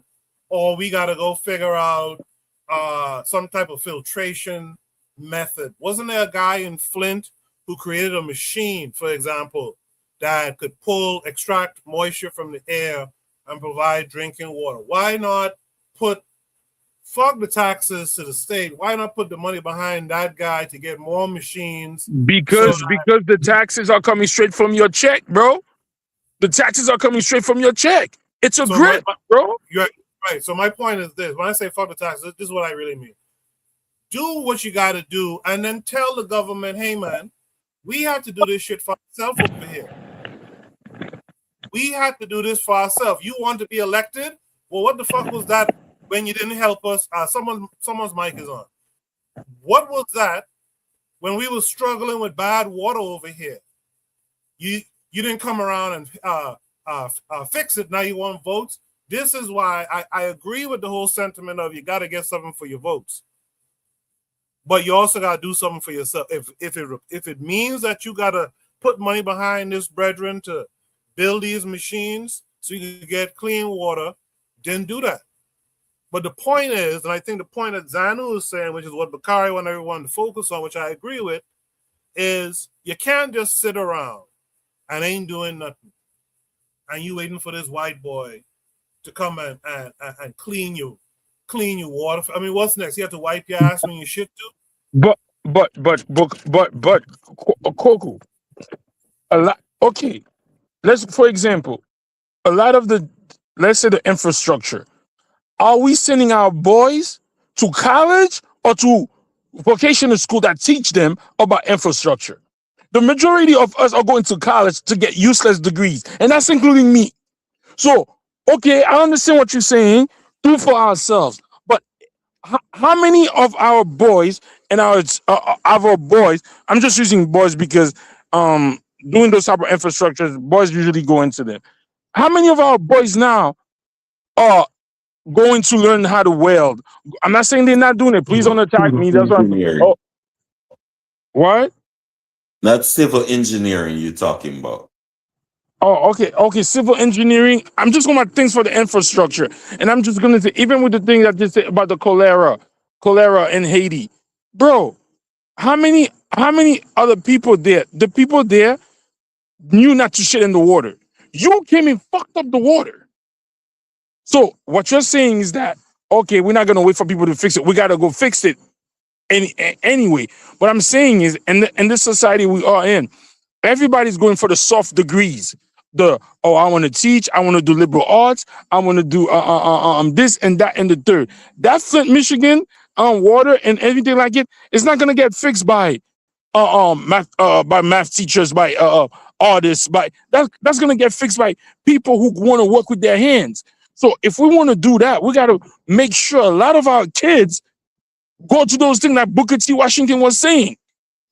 So yes, if most of the people if most of us went into those things, all right, the government don't want to do it. F it, man. Every weekend, me and him are gonna go there and do something. So I understand what you're saying, but my pushback is why the F I'm paying all this money, and then again, what you said, Coco, is that after that, these same representatives come back for votes. These people should never be reelected in Flint, Michigan. Or the whole cabinet should be fired.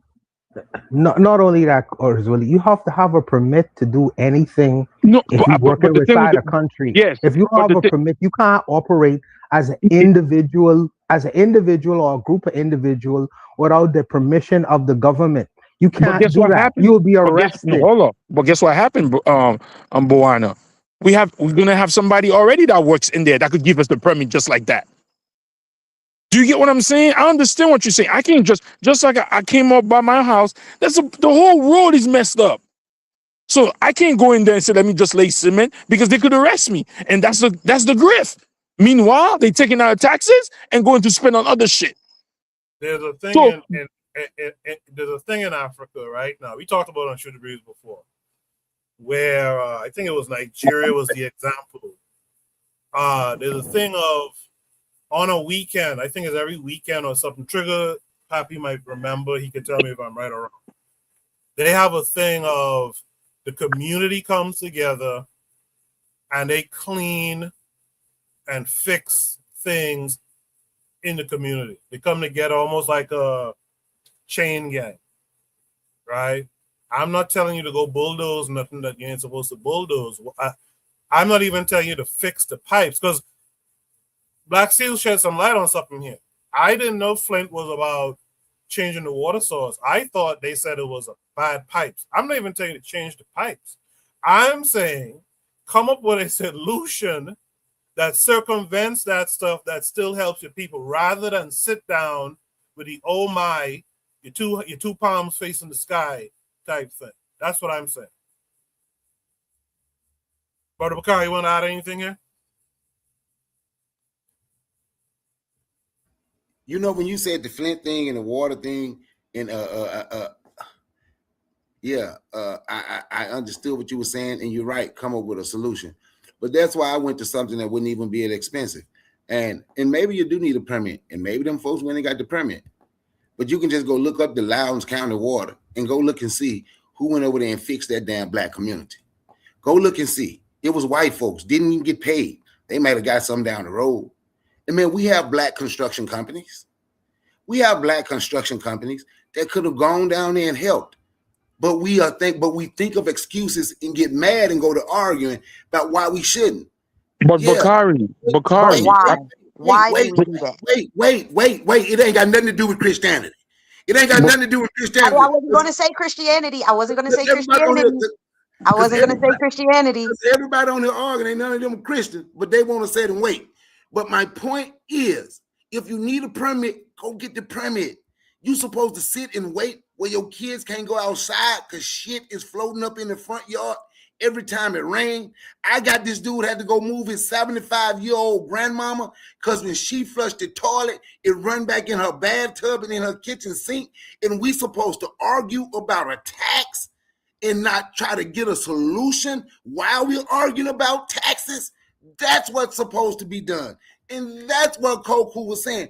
Come up with a solution and you can still fight. Y'all supposed to be doing this. Why do we have to do it? And then you show them. This is what, and you keep fighting for. You don't stop fighting, but you don't live in shit. You don't live in shit till they decide 100 years down the road, let's go ahead and fix these pipes in Loudoun County, Alabama. We finally got all the Black people to move from there. In Ghana, you really need Mr. Beast to come and dig a fucking well? Can I say something? A well? Yeah, Cheryl, go ahead. Yeah. So I think someone said something earlier, and I think that was very interesting about how, like, there's not enough people that go into certain fields. Like when you're talking about like even STEM fields and fields where you have to use your hands and you have to work on things to fix things. Not enough people going into that, but I kind of give that a little pushback. I think there are quite a bit of Black people that go into those types of fields. But I think the problem is the mindset. If we grow up with a mindset, and this is why psychological warfare is so strong, it's so powerful, right? If our children grow up with the mindset that We are the world. We are the children. We are, there's no such thing as race. I don't see race. I don't see color. Like, it becomes, this is because this is a black neighborhood, right? If we don't have racial self-esteem, we're growing up, oh, that you're my brother, you're my neighbor next door, and we're all the same. This isn't a race problem. This is an infrastructure problem. This is a problem with the government. But it keeps happening to a certain race of people, right? And yeah, maybe sure, why not? There might be a couple little white people sprinkled in there, but a small price to pay, in the words of Thanos, a small price to pay, especially when you're trying to whiten your population. How convenient. Oh, the water just so happened in the majority black area. It just so happened to be messed up. Uh, how convenient. How convenient.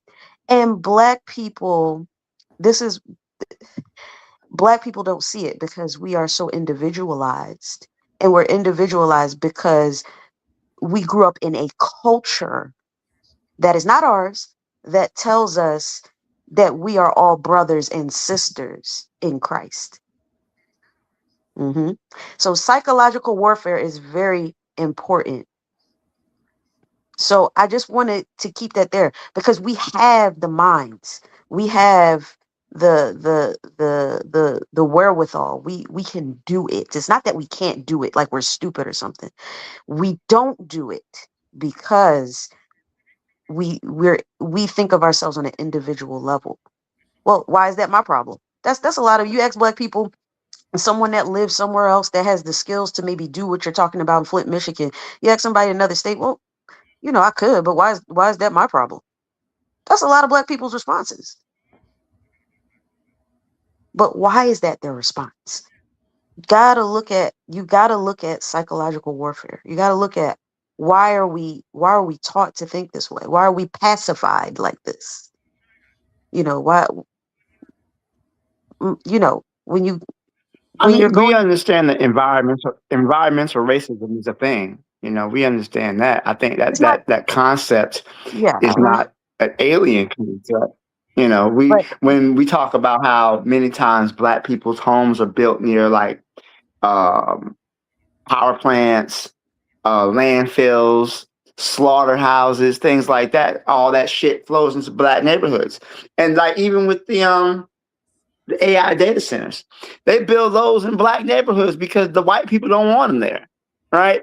So yeah, I agree that the idea that many of us have been individualized, and I don't think that we're aware of how much these people hate us. We're not. It's true. We truly aren't. And especially during this time where the closer we get to 2026? I think they said something about by like 2040. The closer we get to that time, the more you're going to see like the nation. This is a white American, white bread Christian cultural nation. If they can do away with you tomorrow, they would. If they can wipe you off the face of the planet tomorrow, they would. But they have certain obstacles and certain things that they have to go through. They got all of these issues with immigration, they got all these issues with this and that. They are trying to consolidate and they're trying to protect and save white American Christian culture. They're because there's a lot of people coming in, they're Muslim, Judaism and all of that. They're trying to re-Christianize America because they feel America's already like majority Christian, but they feel like it's coming to a point where that could be a turning point in the next few decades. So you are a non-factor. We are a non-factor as a people. And we don't understand this because we think we are the world and we are the children, because that's what we've been taught. That's what we've been pacified to believe. protect and you know, it doesn't matter if your neighbor is white, it doesn't matter if your neighbor is Asian, Chinese, or Arab or whatever like that. They give us that. They give us that. They give the non-white people Christianity. Where would I have a question for you, sister. Where would America be without the black man in America? America would be, I mean, and this ain't a boat, but America, with all the cultural aspects of America, is if, when you trace it, it's black. You know what I mean? Where would America be? Well, it would be Norway. Who talks about Norway? True. That's true. No one talks about Norway. No one talks about Norway. But America, I think it's more, where would America be if they didn't have a military? But because also too, you know, we realize. Go ahead, Phil. Might equals right. So the only thing separating us from any other first world country is the fact that our military is so freaking strong, because the strength of our nation lies in its culture. In the culture, you can't separate religion from culture. If you go into the military, they all have one mind, one goal, and it's based on the foundation that this is a one nation under God. Doesn't matter to them. It doesn't matter if you're white, black, Chinese, whatever. As long as you are a Christian and you believe one nation under God, we can go forth and spread the word. And we all right, can. Cheryl, you've been hogging the mic for a little while, sis. Come on now. I'm sorry for You're hogging sharing the this mic. belief. I'm sorry for sharing That's what this it belief, is. but That's the truth. Iran right now is testing that idea of superiority just a little bit. So if that is the belief, and that is the whole, I'm telling you, in about 4 years, that's saying a whole lot. In about 4 years, the big dog on the block is not going. We're living in a multipolar world. That's all I gotta say. And that idea of superiority, that's going with Trump. That is going to disappear with this Iran business. So if they don't have if America has nothing left, and I say it's the black man, because really and truly, you look at America, and America is attractive to all the other peoples of the world, because they see, well, if the lowest, or the people who are considered to be the lowest of the low, could achieve such high levels of prosperity, of notoriety, we could do the same thing too. And like I say, when the military goes away, what will they have left but the black man? That's it. Buana, I because you don't live in the U.S., Buana, I think sometimes you see things a little bit differently than we do. But I gotta say, first of all, number one, it ain't just the military. The military is a part of it, but it's the petrodollar, right? The petrodollar. All oil is traded in dollars. Every country has to have American dollars in reserve to buy oil. So if you get rid of the petrodollar, the United States becomes a third world country tomorrow. And then that's the military won't be shit. What's holding them up? That's what's holding them up, is the petrodollar. Also, too, we are in a white supremacist restaurant, right? When I say what's holding them up, I mean what's stopping other countries from destroying the petrodollar? What's the holding U.S. them up? military. And also, too, the ability for the United States to sanction other countries, too. So because they have the SWIFT system, they can, so if you decide not to trade in the petrodollar, they can cut you off from the world economy. And that's one reason why Iran is standing so strong, is because they were already under sanction. They were forced to create their own economy. So that way, when the U.S. tried to use the dollar to weaponize the dollar against them, it didn't work, because they had already been sanctioned since 1979. Right. So that's also a contingent of it. But bringing back to the, like you were saying, America is not as Christian as they would like it to be. This is where the idea of what they call Christian fascism comes into it. I think you might call that an oxymoron. But I do understand the idea that there is a current, right, that America is Christian, but it's not Christian enough. So this idea of the separation of church and state, you have the right to worship as you see fit in the Constitution, and, there's no discrimination against religion. They want all of that gone. They want this to be a blatantly in your face, we serve white Jesus. If you look at the Secretary of Yeah. War, Pete Hegseth, look at his tattoos. He's covered with Crusader tattoos. God wills it. He has the Crusader cross. So that ideology of here we are conquering Christian soldiers, we know that the Crusades was meant to take the Holy Land back from the Muslims, right? And if you look at that at a larger scale, this whole idea of a crusade, you go to war for Christ to civilize the world. I think that's definitely where we are in direction towards. That is what this whole. What if you lose Black Steel, like they losing in Iran right now? What if you lose? What's next?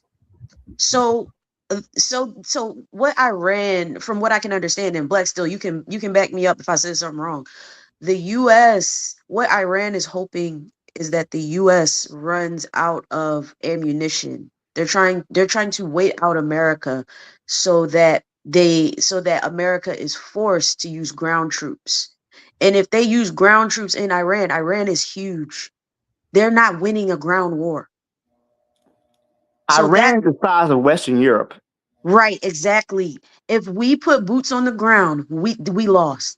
It's done. It's over. And also, too, Iran has the leverage. They can wait out the United States. They control the Strait of Hormuz. They control the flow of the oil. And the Iranians understand this is a war for their this is an existential war. If Iran caves, there will be no more Iran. Iran will fall into disarray the way Lebanon, the way Gaza, the way Syria. The Israelis have a thing they call mowing the grass, right? Where every now and then they periodically show up and kill a whole bunch of your people, right? And then they just go back. That's what they call mowing the grass. They basically bomb you every now and then to keep you pacified. That is what they want for the Iranians. That's what they want for Black people. To be able to go. That's why they don't need. They ain't looking like they winning though. They ain't looking like they winning no Black Steel. But that's the point though. They're not winning because they have faced the enemy. First of all, they when your back is against the wall, it's the worst time to fight somebody, man. When somebody who knows that it's either I fight or I die, versus somebody who joined the military because they want to pay for their college and maybe get a Dodge Charger, you got two different competing ideologies here. They don't stand a chance. But the idea of like a civilizational clash, right? The old Crusade was a clash between Christianity and Islam. And the thing is, they lost that last one. We talk about, but they lost that last civilizational clash, and they're gonna lose this one too. But don't underestimate the white man's ability to take the rest of us down with us while he's fucking up. All right. We had a lot of scope creep, as we say in project management, from what the topic was, but it was a good discussion all the same.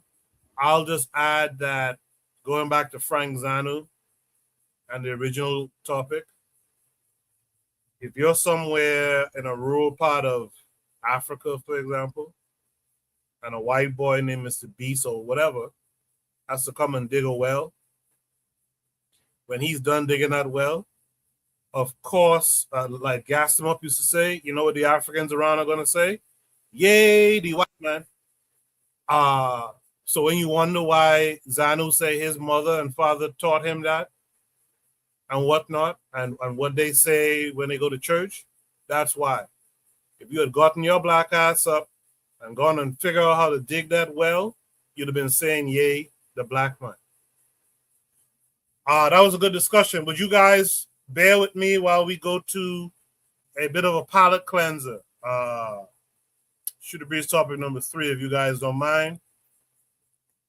Trigger Happy found that funny. I appreciate you, Trigger. Shoot a breeze topic number 3 says the quote-unquote black men commit more crime narrative. Are we getting the whole story? This is going to take us to Twitter. On Twitter, this is a tweet from Nora X, who says the hoax. Let me make sure you guys see my screen. Yeah. She said, "Can you say? Yeah." She says the hoax that black people commit more crimes makes more sense now that DC police officers have been caught framing black men for crimes and distorting crime statistics. Is a video that comes with it. We'll watch it and then we'll discuss. Now, DC police today began issuing termination papers to multiple police officials who have been under investigation for allegedly manipulating crime stats. News 4 confirmed 2 commanders and a captain have been told they will be fired. That investigation stems from a story that News 4 first reported on last July after Commander Michael Pulliam was relieved of his command in the 3rd District by then Chief of Police Pamela Smith. Pulliam was accused of manipulating crime data, an allegation that he denied. News 4's Paul Wagner joins us now live from outside of police headquarters with the latest on the story. Paul? Well, Anna and Erica, News 4 can confirm that Michael Pulliam was told today by Internal Affairs in the police department that he would be terminated for the actions that he had allegedly taken part in over the last previous year. Oh, it gets worse. It was also confirmed that the 2nd District Commander, Tatiana Savoy, was also told today that she would be terminated. Those 2 are just 2 of a number of officials that we understand have been told that they would either be terminated or they would face other forms of discipline. It was back in July that News 4 first reported that then Chief of Police Pamela Smith had placed 3rd District Commander Michael Pulliam on leave and accused him of changing crime data, lowering the classification of crime. So, a black captain in DC finds out that the officers in her precinct, in her department, are manipulating the crime data in the computers so that when you go search the crime stats, it shows something completely different than what is actually the real thing. A certain demographic, when they get arrested, he goes in the system and finds their classification, and he lowers their crime stats. Whatever crime they've committed, if it's a felony, he brings it down to a like he keeps, and then they're working with the DA clearly, because the DA will eventually drop those charges to a lesser charge, right? And then she fired him for that. And then remember, when she brought it up, accused him of doing that shit, fired him, and then Trump now sent in troops to go take over the precinct. The department, sent troops to take over the department because of that. Now, let's check this out. Report aired. President Trump, in the weeks after, held a news conference at the White House and announced the federal takeover of the police department. Trump said he was doing it in part because of, quote, phony crime numbers. In our report, Union President Greg Pemberton leveled his own allegations, saying manipulating crime stats in the police department was widespread and that officials on a regular basis were downgrading serious violent crimes to lesser crimes so that it would not show up in the department's crime stats. In the weeks that followed, the Department of Justice and the House Oversight Committee announced it would launch investigations as well. When those reports came out, they were highly critical of Chief Pamela Smith. The DOJ report said Smith's leadership created a coercive culture of fear, while the report from the House Oversight Committee said the chief created a toxic management culture. Chief Smith then stepped down in December, but defended her handling of the way crime stats were reported. So, even the chief of the union president for DC police had to come out and admit that tampering of crime stats is widespread. It happens all over, right? And then the police chief, who was a black woman, was investigated, and they said that she created a culture of fear. You know what culture she created? She told them that shit y'all doing, it's not gonna fly under my leadership. The toxic culture that they're talking about, she basically said, y'all gonna do your jobs. What you swore to do, that's what you're gonna do. We're not doing any of that extra bullshit anymore. That's the toxic culture. She came in and said, I need you to do your jobs. I need you to stop lying. I need you to stop manipulating the crime stats. And they said it created a culture of fear. And everyone snitched on her because, again, white cops. So they forced the black woman to step down because the black woman went in there trying to fix things. She's the one so the only reason this is happening, the only reason these firings are happening is because a police chief, a big police chief, a black woman blew the whistle. If she kept quiet about this, we would never know. And this is why black men always have the highest crime stats, because white cops, not only do they let white men walk away, not only do they refuse to arrest white men, when they do arrest them for those crimes, there are other white men that go in the system and change the data. So I think this is, I call it a palate cleanse. I know Black Seal questioned why I call it a palate cleanser. Because the previous topic had a huge scope creep, as I mentioned earlier, into a multipolar world and Iran and blah, blah, blah, which is important to discuss as well, but that wasn't the topic we was having originally. The reason why this is important, if you guys are on Twitter, you would know that Twitter has become, if not it always was, but it has definitely become a very toxic environment for Black folks. Anytime you're Black, you post something pro-Black, for example, there's a gang of white folks, especially if you're kind of popular, there's a gang of white folks to come and naysay what you're talking about. One of the biggest things they like to come and talk about is per capita criminality. And why I find this, why I think these conversations are good in general, is because it allows you to, sharpen your skills, to learn something and be able to go and stand toe to toe with the bullshit that comes at you in these different places, but whether it be online or in person. Because they'll tell you this in person too about per capita, and they're quick to bring up Chicago as if we all live in Chicago for some reason. But the reality of it is, one of the reasons why this idea of Black men committing more crime than anyone else is because they cook the books. Not only do they cook the books, as someone pointed out to me a couple of years ago, if you look at who's exonerated, like every year, every couple of months, I feel, there's a Black man who's been in jail for 20 to 40 years who's exonerated. Do they go back and change those statistics for that Black man and that crime that he was exonerated from? Probably not. If they're cooking the books like this, they're probably not going and changing that. So we are being attacked for a false narrative. And I think it's good to have the discussions about this phenomenon that's going on. I'm going to go to folks who I haven't heard from in a little minute here. Let me start with Iconfire. Iconfire, what are your thoughts on the Black men commit more crime narrative? Are we getting the whole story?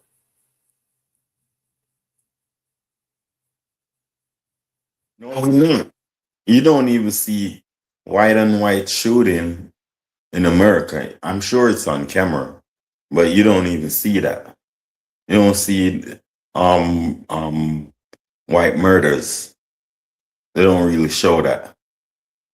But you see all type of Black stuff, all type of Black and Black violence going on in your face. But somehow I know they kind of withholding things from us. It's just like same thing. It's like in Flint. Like, how can you think that they are going to really take care of you like they do their own self? You feel me? I don't think that it's gonna happen. And they will stop you from taking care of your own self. That's what we don't understand. That we trying to take things in our own hands can bring violence to us from white people. Of course, we should stand up for ourselves and all that. But I'm just trying to tell you that that's in the game too. You feel me? Where they are satisfied. It's like they are satisfied with how we behave. They are satisfied how they made us and how we behave. That's what they're satisfied with. Anytime there's a mental change, anytime there's a physical attitude, physical change, and they notice, they start getting jittery and start trying to, as Shelley the lady said, mental, what you call it, mental slavery. The psychological problems that they enforce on us is a big weapon, and it works. If you may, the body has to follow what the mind says, no matter how big you are. So the social science that they use on us, all type of what you call lab rat behavior they have us on, where they decide what we hear on television or what we hear on the radio. They decide all of that. So that means they decide if they can actually make you wise or not. Look how the internet have changed us. Even though they have their apparatus on the internet, like FBA and all that, they have their apparatus that they instituted on the internet to distract us. But the internet has changed us big time, because as long as you're interested in whatever you are interested in, you can just type it in and get it. So you can see carpentry, you can be a doctor, you can learn doctor shit, you can learn lawyer shit, you can learn all of these shit on the internet right now. So the internet is a breath of fresh air, I think. You feel me? And Africa is working on Africa. It's conscientizing a lot of African countries and is making them make the right moves. And it has a lot of effect on us in the West. So I think all of their wickedness, it is just going to turn around and benefit us in a minute. You feel me? So I have big hopes. Thank you for letting me speak. Yeah, no problem. I haven't heard from RBG in a minute too. RBG, what say you to?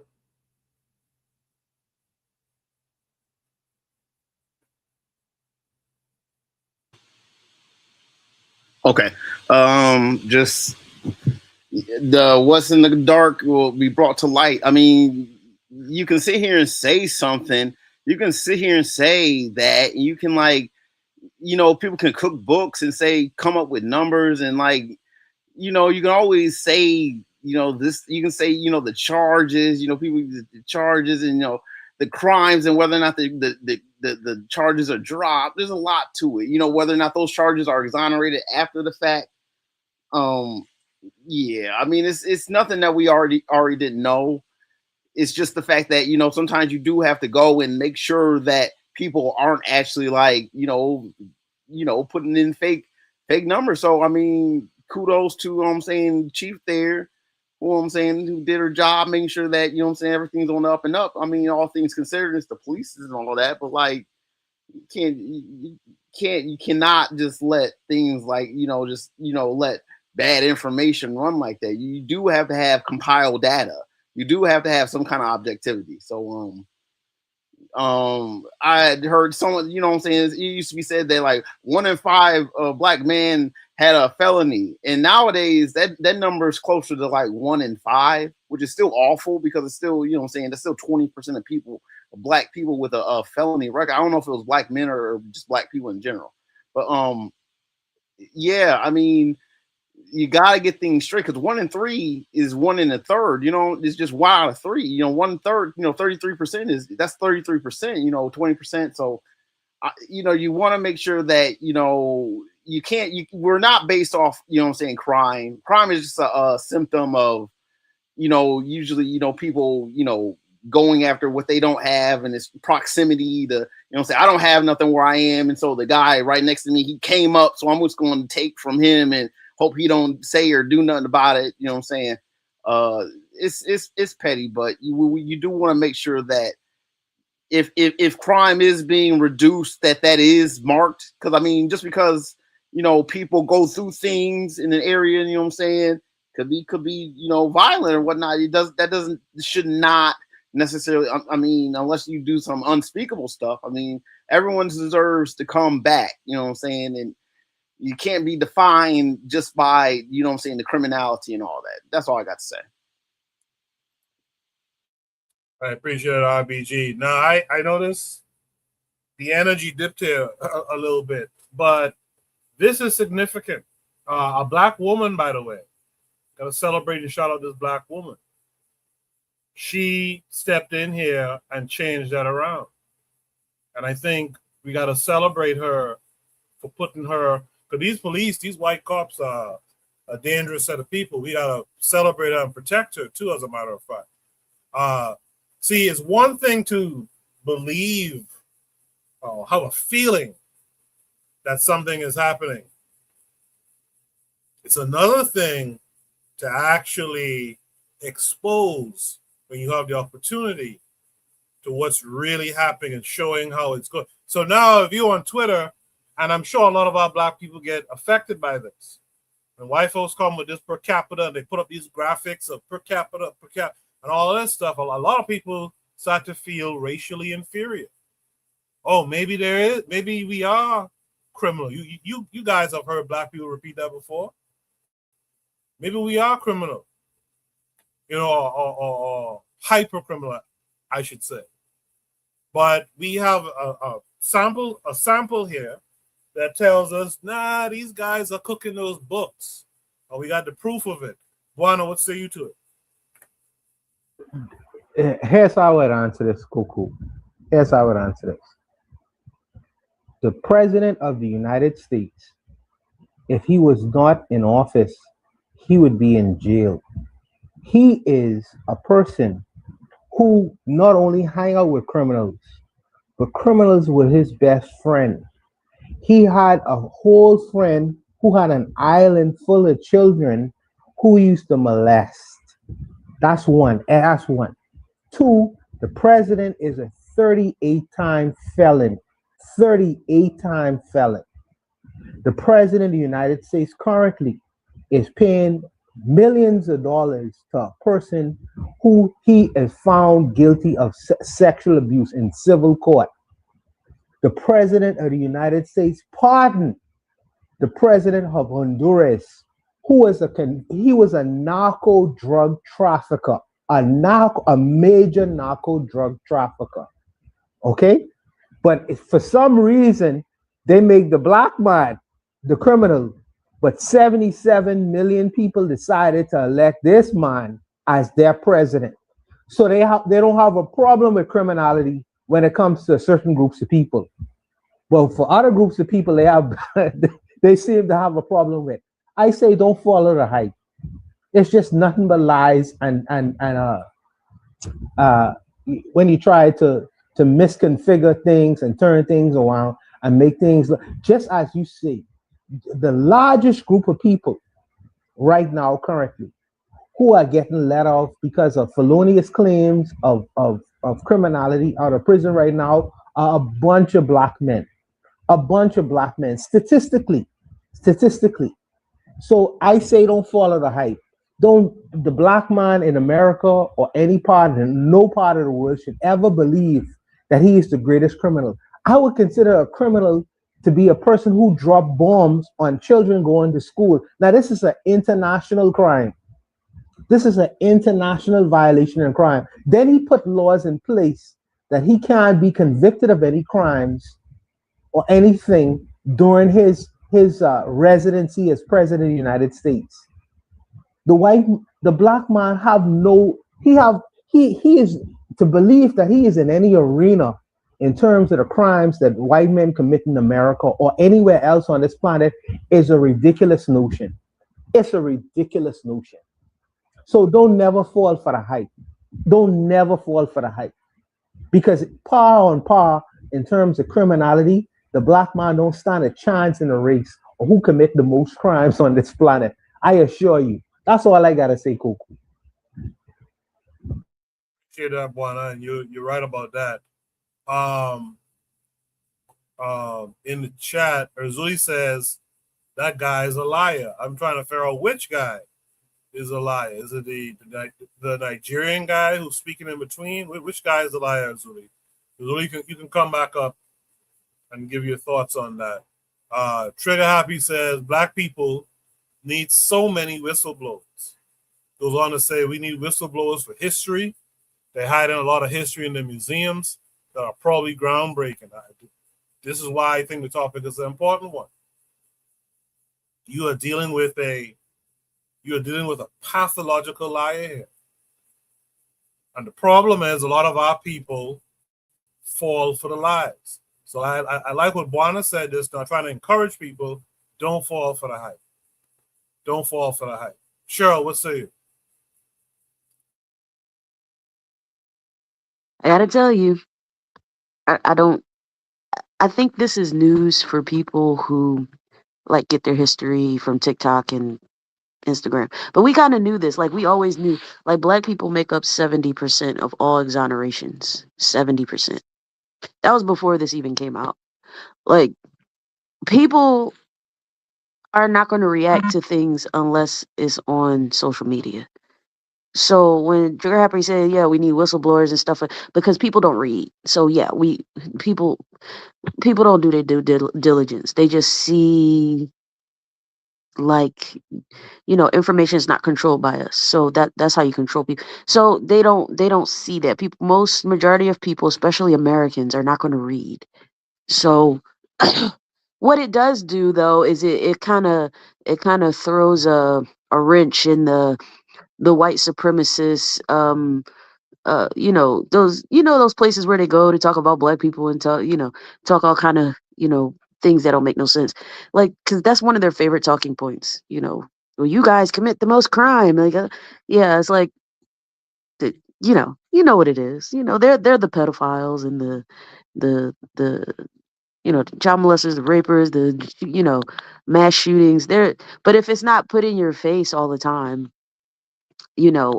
that's not gonna affect anybody. I will say, I think this is like a one-time type of thing on social media. It's like something that they couldn't withhold. They had to put this out here.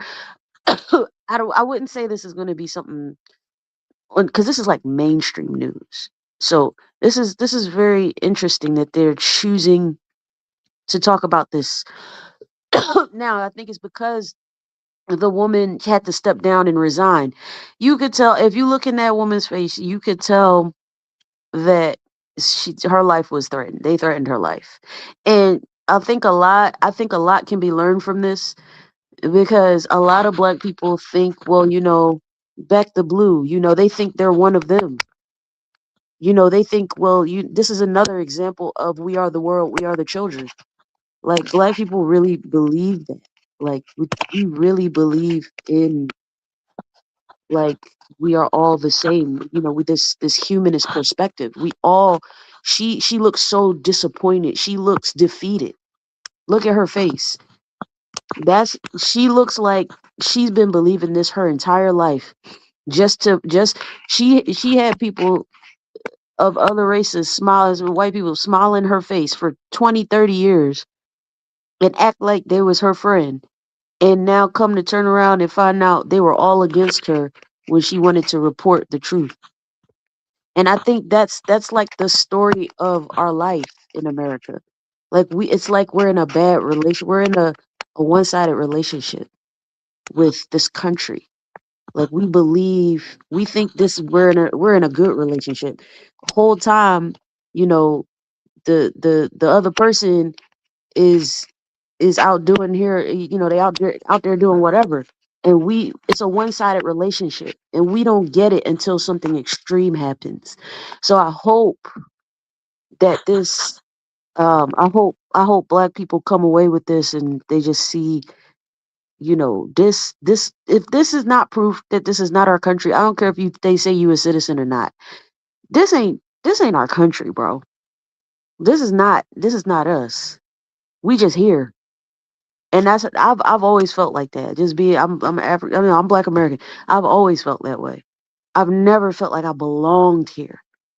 So I mean, for all the people that's coming into the country, y'all think this the land of milk and honey. Y'all think this is it, and it might, on the surface, it might feel like it's better. But it shouldn't take a few generations, but unfortunately, it will. A lot of new black people coming into this country. Y'all gonna see Y'all stepping in at a very interesting time. Y'all are really gonna see what we've been talking about for 400 years. So like y'all, this is just the tip of the iceberg. But I'll land my plane. Sister Cheryl, before you go, I just have to ask this question. Do you see yourself as Black American or African American, or is it interchangeable to you? Or is it one and the same? I will use Obadale Kamban's term. I'll use the African anti-American. Respect to that. Okay. With that said, let me hear from Brother Bakari. What say you? I won't be honest, man. I don't believe this story, man, because white people don't lie. White people don't do stuff like that. So I think this is something this Nigerian guy, this Tether, has said and made. I was about to say, like, what? to try to make white people look bad. But like these Tethers are wild. But like Cheryl said, this might be surprising. This surprising to some people who don't have, I can't remember her words verbatim, who have no knowledge at all, who don't look at this country in a certain, who look at this country as we just American, right? So this might be surprising to those type of people, but to people on this panel, this is not surprising. Shit, I honestly believe if you go through every damn city's database or whatever, you're gonna find some white person in there cooking in books, and they're gonna be trying to make black people look bad. So that, you know, when you say it was white people culture, cool, this is part of it. What they doing, they're lying, and what they doing, that's part of that's also part of their culture. But that, like I said, that's they're lying and raping and robbing. That's, you know, that's what they do. So this is not surprising. This is not surprising at all. But what can we do about it? It's something that needs to be done. When I say what can we do about it, I'm literally asking that question because there's something that needs to be done because it's us that's being hurt. And you know what they say, hurt people, and it might be time for us to hurt some people. And I just leave it at that. Yeah, you gotta think that our children, I appreciate that, Brother Bakari. You gotta think that our children see some of this stuff. Our children on social media and whatnot, you know, they're seeing white folks constantly screaming about you guys are 13% of the population and commit whatever percent they throw at it, 70% of crime or whatever the fuck it is. But a lot of our people, I heard a lot of you say we already knew this. I don't know if a lot of people know this. Cheryl mentioned foreign blacks.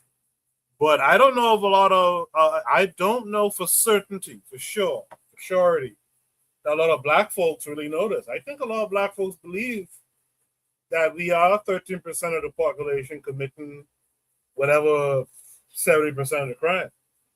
And I think it's good to be able to show that, no, these guys cook the books against you, which goes to, I think it was Cheryl who said it, it's not your country. You're just here. These guys run this shit, create the narratives, break down your racial self-esteem, and rinse and repeat. Black Steel would say you to all of it.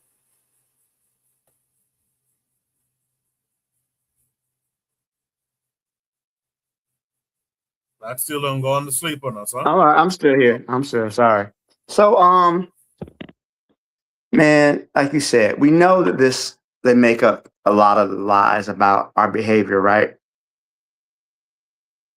We know that black people have never committed a fraction of the crime that white people have. White people take over whole countries, whole continents, and murder, commit genocide on every landmass. Look at the crimes of family annihilation. Some white dude gets mad and kills his whole family, kills the family, burns the house down, shoots the Pomeranian they got. Like, it's insane when you think about it, the violence that white people commit. But the thing is, the reason why they talk about these stats and these numbers is to put us on the back foot. It's to put us on the defensive. We're constantly in a situation where we have to defend our humanity. And I think that is the whole purpose of these quote unquote stats, right? They use against us. The need for us to constantly try to defend ourselves against these allegations. Like, we're not 13. So even despite all the evidence presented, that we're still focused on trying to prove that we're somehow worthy of respect. That's just my thoughts on it. Coco. I'll land my plane. Thank you. Coco, can I ask the African American something? A question? Yeah, go ahead. Yeah, to the brothers and sisters who was born in America, why would y'all give away your country? You know, it's like, this is a sincere question. This is sincere for my brothers and sisters, because from what I know, y'all fight for the country, y'all help build the country, y'all deserve half of the wealth of the fucking country. Why would y'all say, y'all just live here? You know, it's like, y'all don't think a part of that's part of that country is yours Here's the as thing, well. Luana. Here's the thing, man. Yeah. Luana, if something was built under duress, right? Let's say I forced you to paint my house at gunpoint, right? Would you look back and say, man, I did a really good job? They kidnapped me and took me hostage and beat me, and but man, that paint job is so crisp, man. Like, you wouldn't think like that. And I think many Black people have become radicalized, right? I know for me personally, speaking as a young man, what radical I was never brought up on some Yankee Doodle Dandy stuff. That was never me. But when I saw things like Hurricane Katrina that happened in 2005, when I saw things like the Rodney King riots and what happened to Latasha Harlins and whatnot, I was never I was never like, oh no, this is our country, we're gonna fight for it. No, not at all. This country owes a debt to Black people, and that debt should be paid. But as far as being proud or feeling like it's my country, or shooting off fireworks on 4th of July, or dressing up as Captain America on Halloween, that's not happening. Yeah, and I think I don't know, like, I guess after I started coming into consciousness, like, I guess my husband has a completely different story because he came into consciousness very early. I started seeing things after I left, like, undergrad, and I went into the military, and then when I think Trayvon Martin, was it Trayvon Martin? I think it was. I think that's when it happened. It was one of the shootings of a little boy that happened, and I was in the military, and I was like, because I didn't join the military because yeah, I'm an American. I just did it for economic purposes. That's all it ever. I wanted to go to get my master's degree without having to pay for it. That's literally the only reason. So when I heard that, I was like, bro, and then I was like, oh snap. I gotta get out. I was like, not only do I have to get out of the military, I have to get out of here. I have to get out of this country. I I have to leave. There's something not right. And I used to always tell my dad when I was younger, I was like, Daddy, yo, it's something not right about this place. Something's wrong. And he was like, yeah, man, it definitely is. But I didn't know what was wrong. I was just a kid, and I'm just like, bro, there's something wrong with this place. And if you one of them people that just love this country and guess what? You can have it. Keep it. Because if we did this at our worst, can you imagine what we can do at our best? Like, I can go to a place where where I only see Black people, and I don't have to worry about white people looking at me as like a charity case, or because when white people look at us, I'm tired of getting them stares, and they just think that we like a little kid, kid, African kid from the cut, because that's how they see all of us. To be honest, when they see us, and they because I live in the inner city. When white people come to the inner city and they see black people, they look at us like we a charity case. They look at us like we the kids on the commercial. You pay 5 cents to have a good home. That's how they see all of us.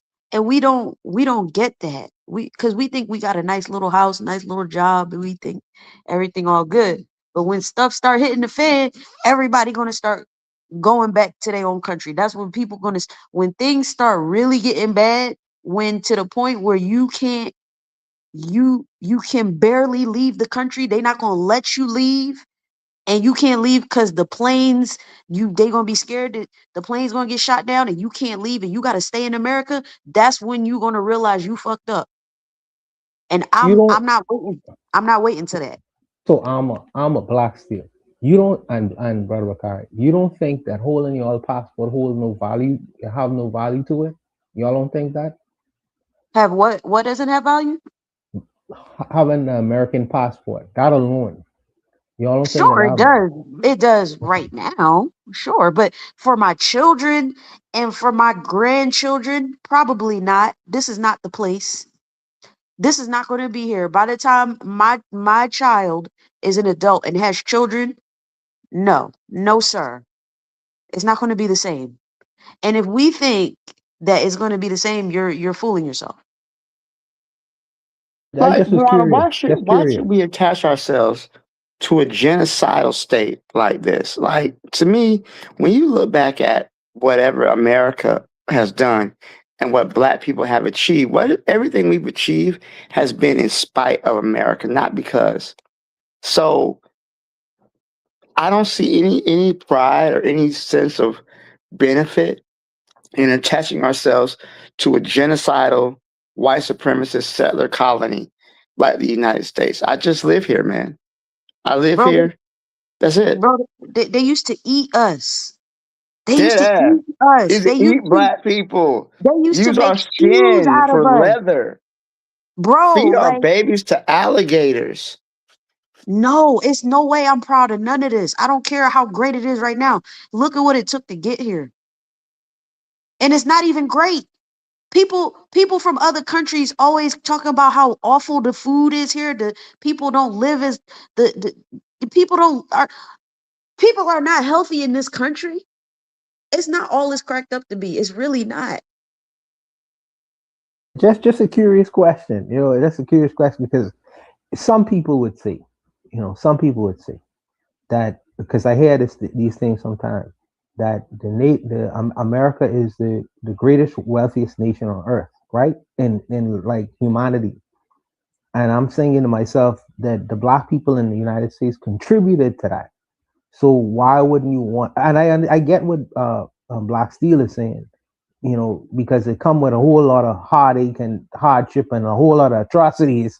But still, no country is perfect. And my question is, why wouldn't you want to, I guess, assign yourself to something that your ancestors helped, die for, bled for? And it wasn't all, you could say it was it was under force and duress, but it wasn't always force and duress. Some But people hold on, willingly boy. decided I think that's something you said.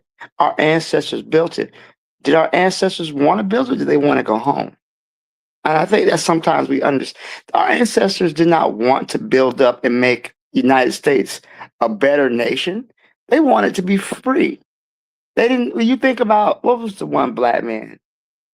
Benjamin Banneker. He helped design the Washington. He just helped design the layout for Washington D.C. Crispus Attucks, that black man who died in the Boston Massacre. Black people was dying for America before there was America. Before it was even a country. But how did that help the masses of black people? Did Crispus Attucks, giving his life to be shot by British soldiers in the snow in Boston, do anything for the masses of black people enslaved in Boston at the time? No. Did that man designing the Washington, D.C., did it do anything to help free the slaves who were literally trafficked in the city at the time? No.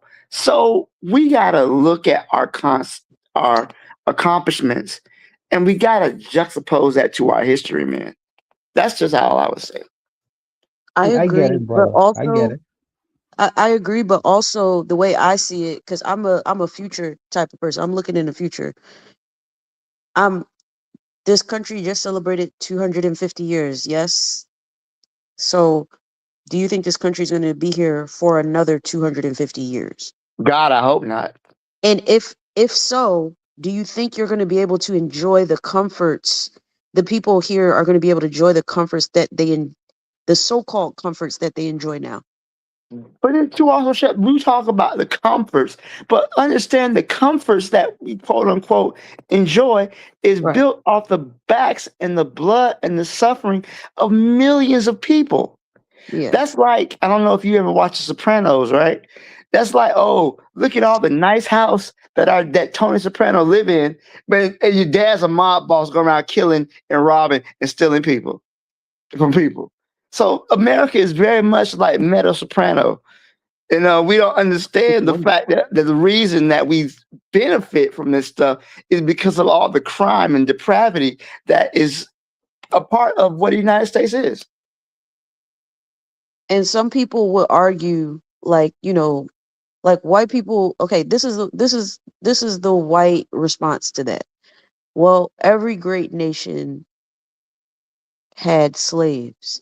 Every great nation was built on people's struggles everywhere you go in the world.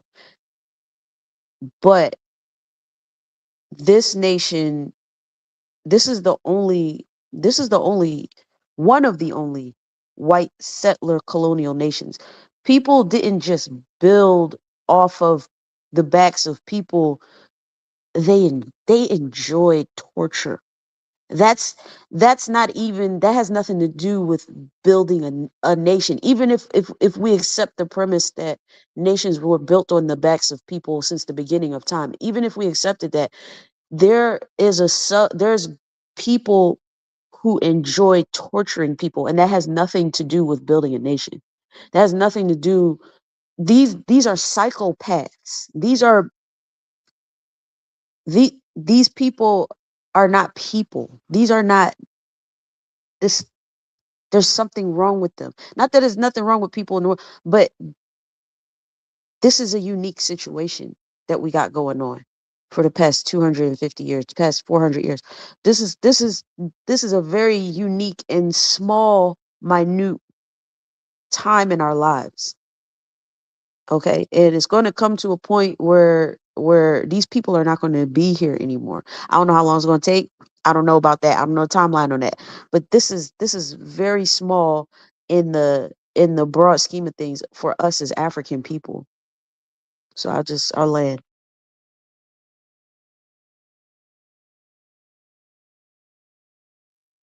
I was hoping for Bakari and RBG to jump in there, but I guess not.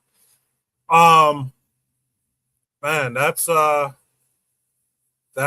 conversation for tonight. Before you guys hop off of the panel, I'll just have you guys give your shout outs for this week. I'll just go down the line. Black Steel, what would you like to shout out this week? Well, shout out to the kids. School starts back on Monday. So shout out to them. For y'all do something for me at y'all ancestral shrine. They got me teaching economics this year, so that's a new good. one That's for me. good. That's good. That's good. That's good. That's a new one for me. So our first lesson is gonna be about scarcity. So just keep me y'all thoughts, guys. It's gonna be a hell of a year. Shout out to everyone on the panel. Shout out to you, Black Steel. Thanks for coming through. RBG, what would you like to shout out this week?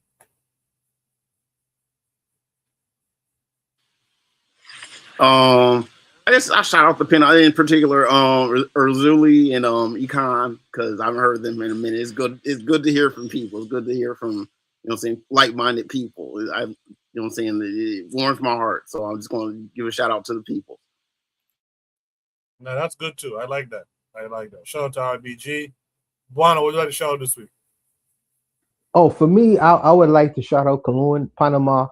to all my brothers and sisters, we'll talk about it later, but it's good to see Black people in a different context.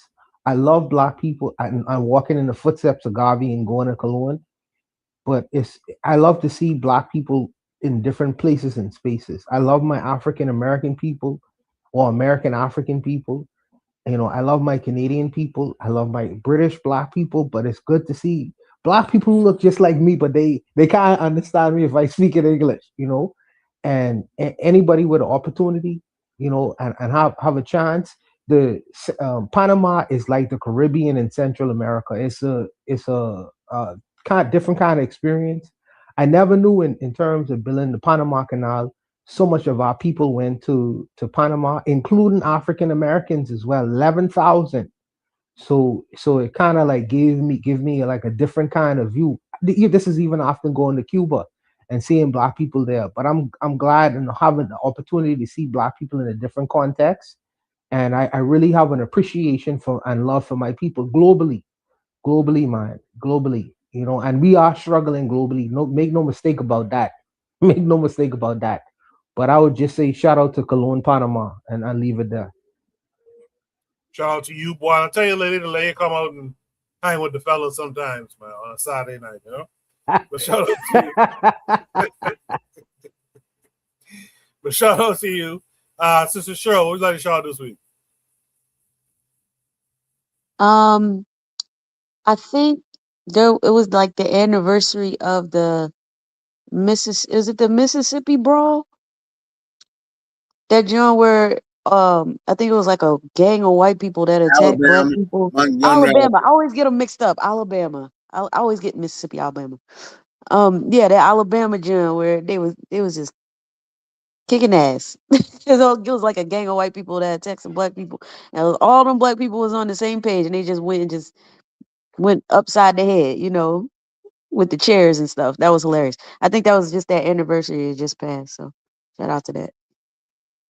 Yeah, shout out to the memory of Black folks who remembered it and actually posted about it on social media and stuff. That was pretty cool. Pretty cool.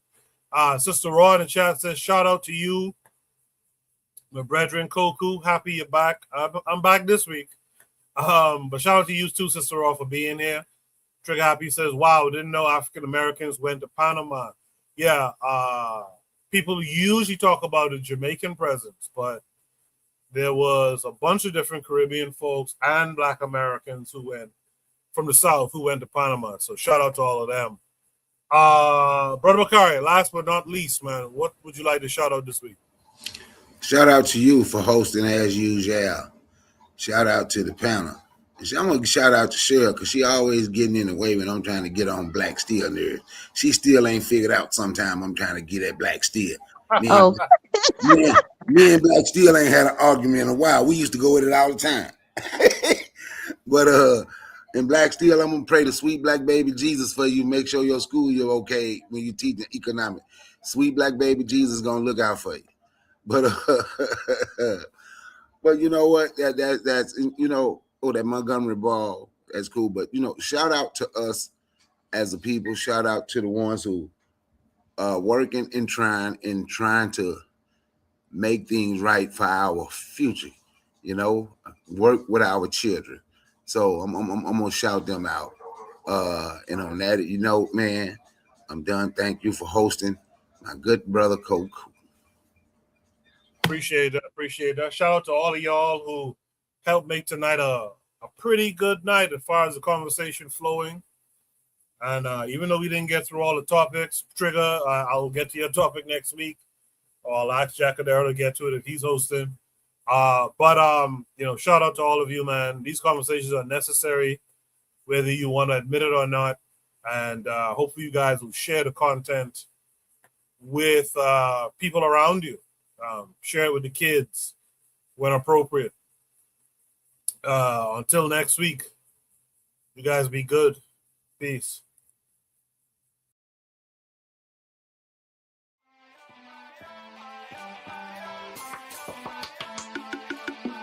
Thanks for listening to the Bitter Medicine Podcast with your host, Koku. If you like what you just heard, We hope you pass along our web address, bitamedicineblogs.com, to your friends and colleagues, and share our show to all your social media.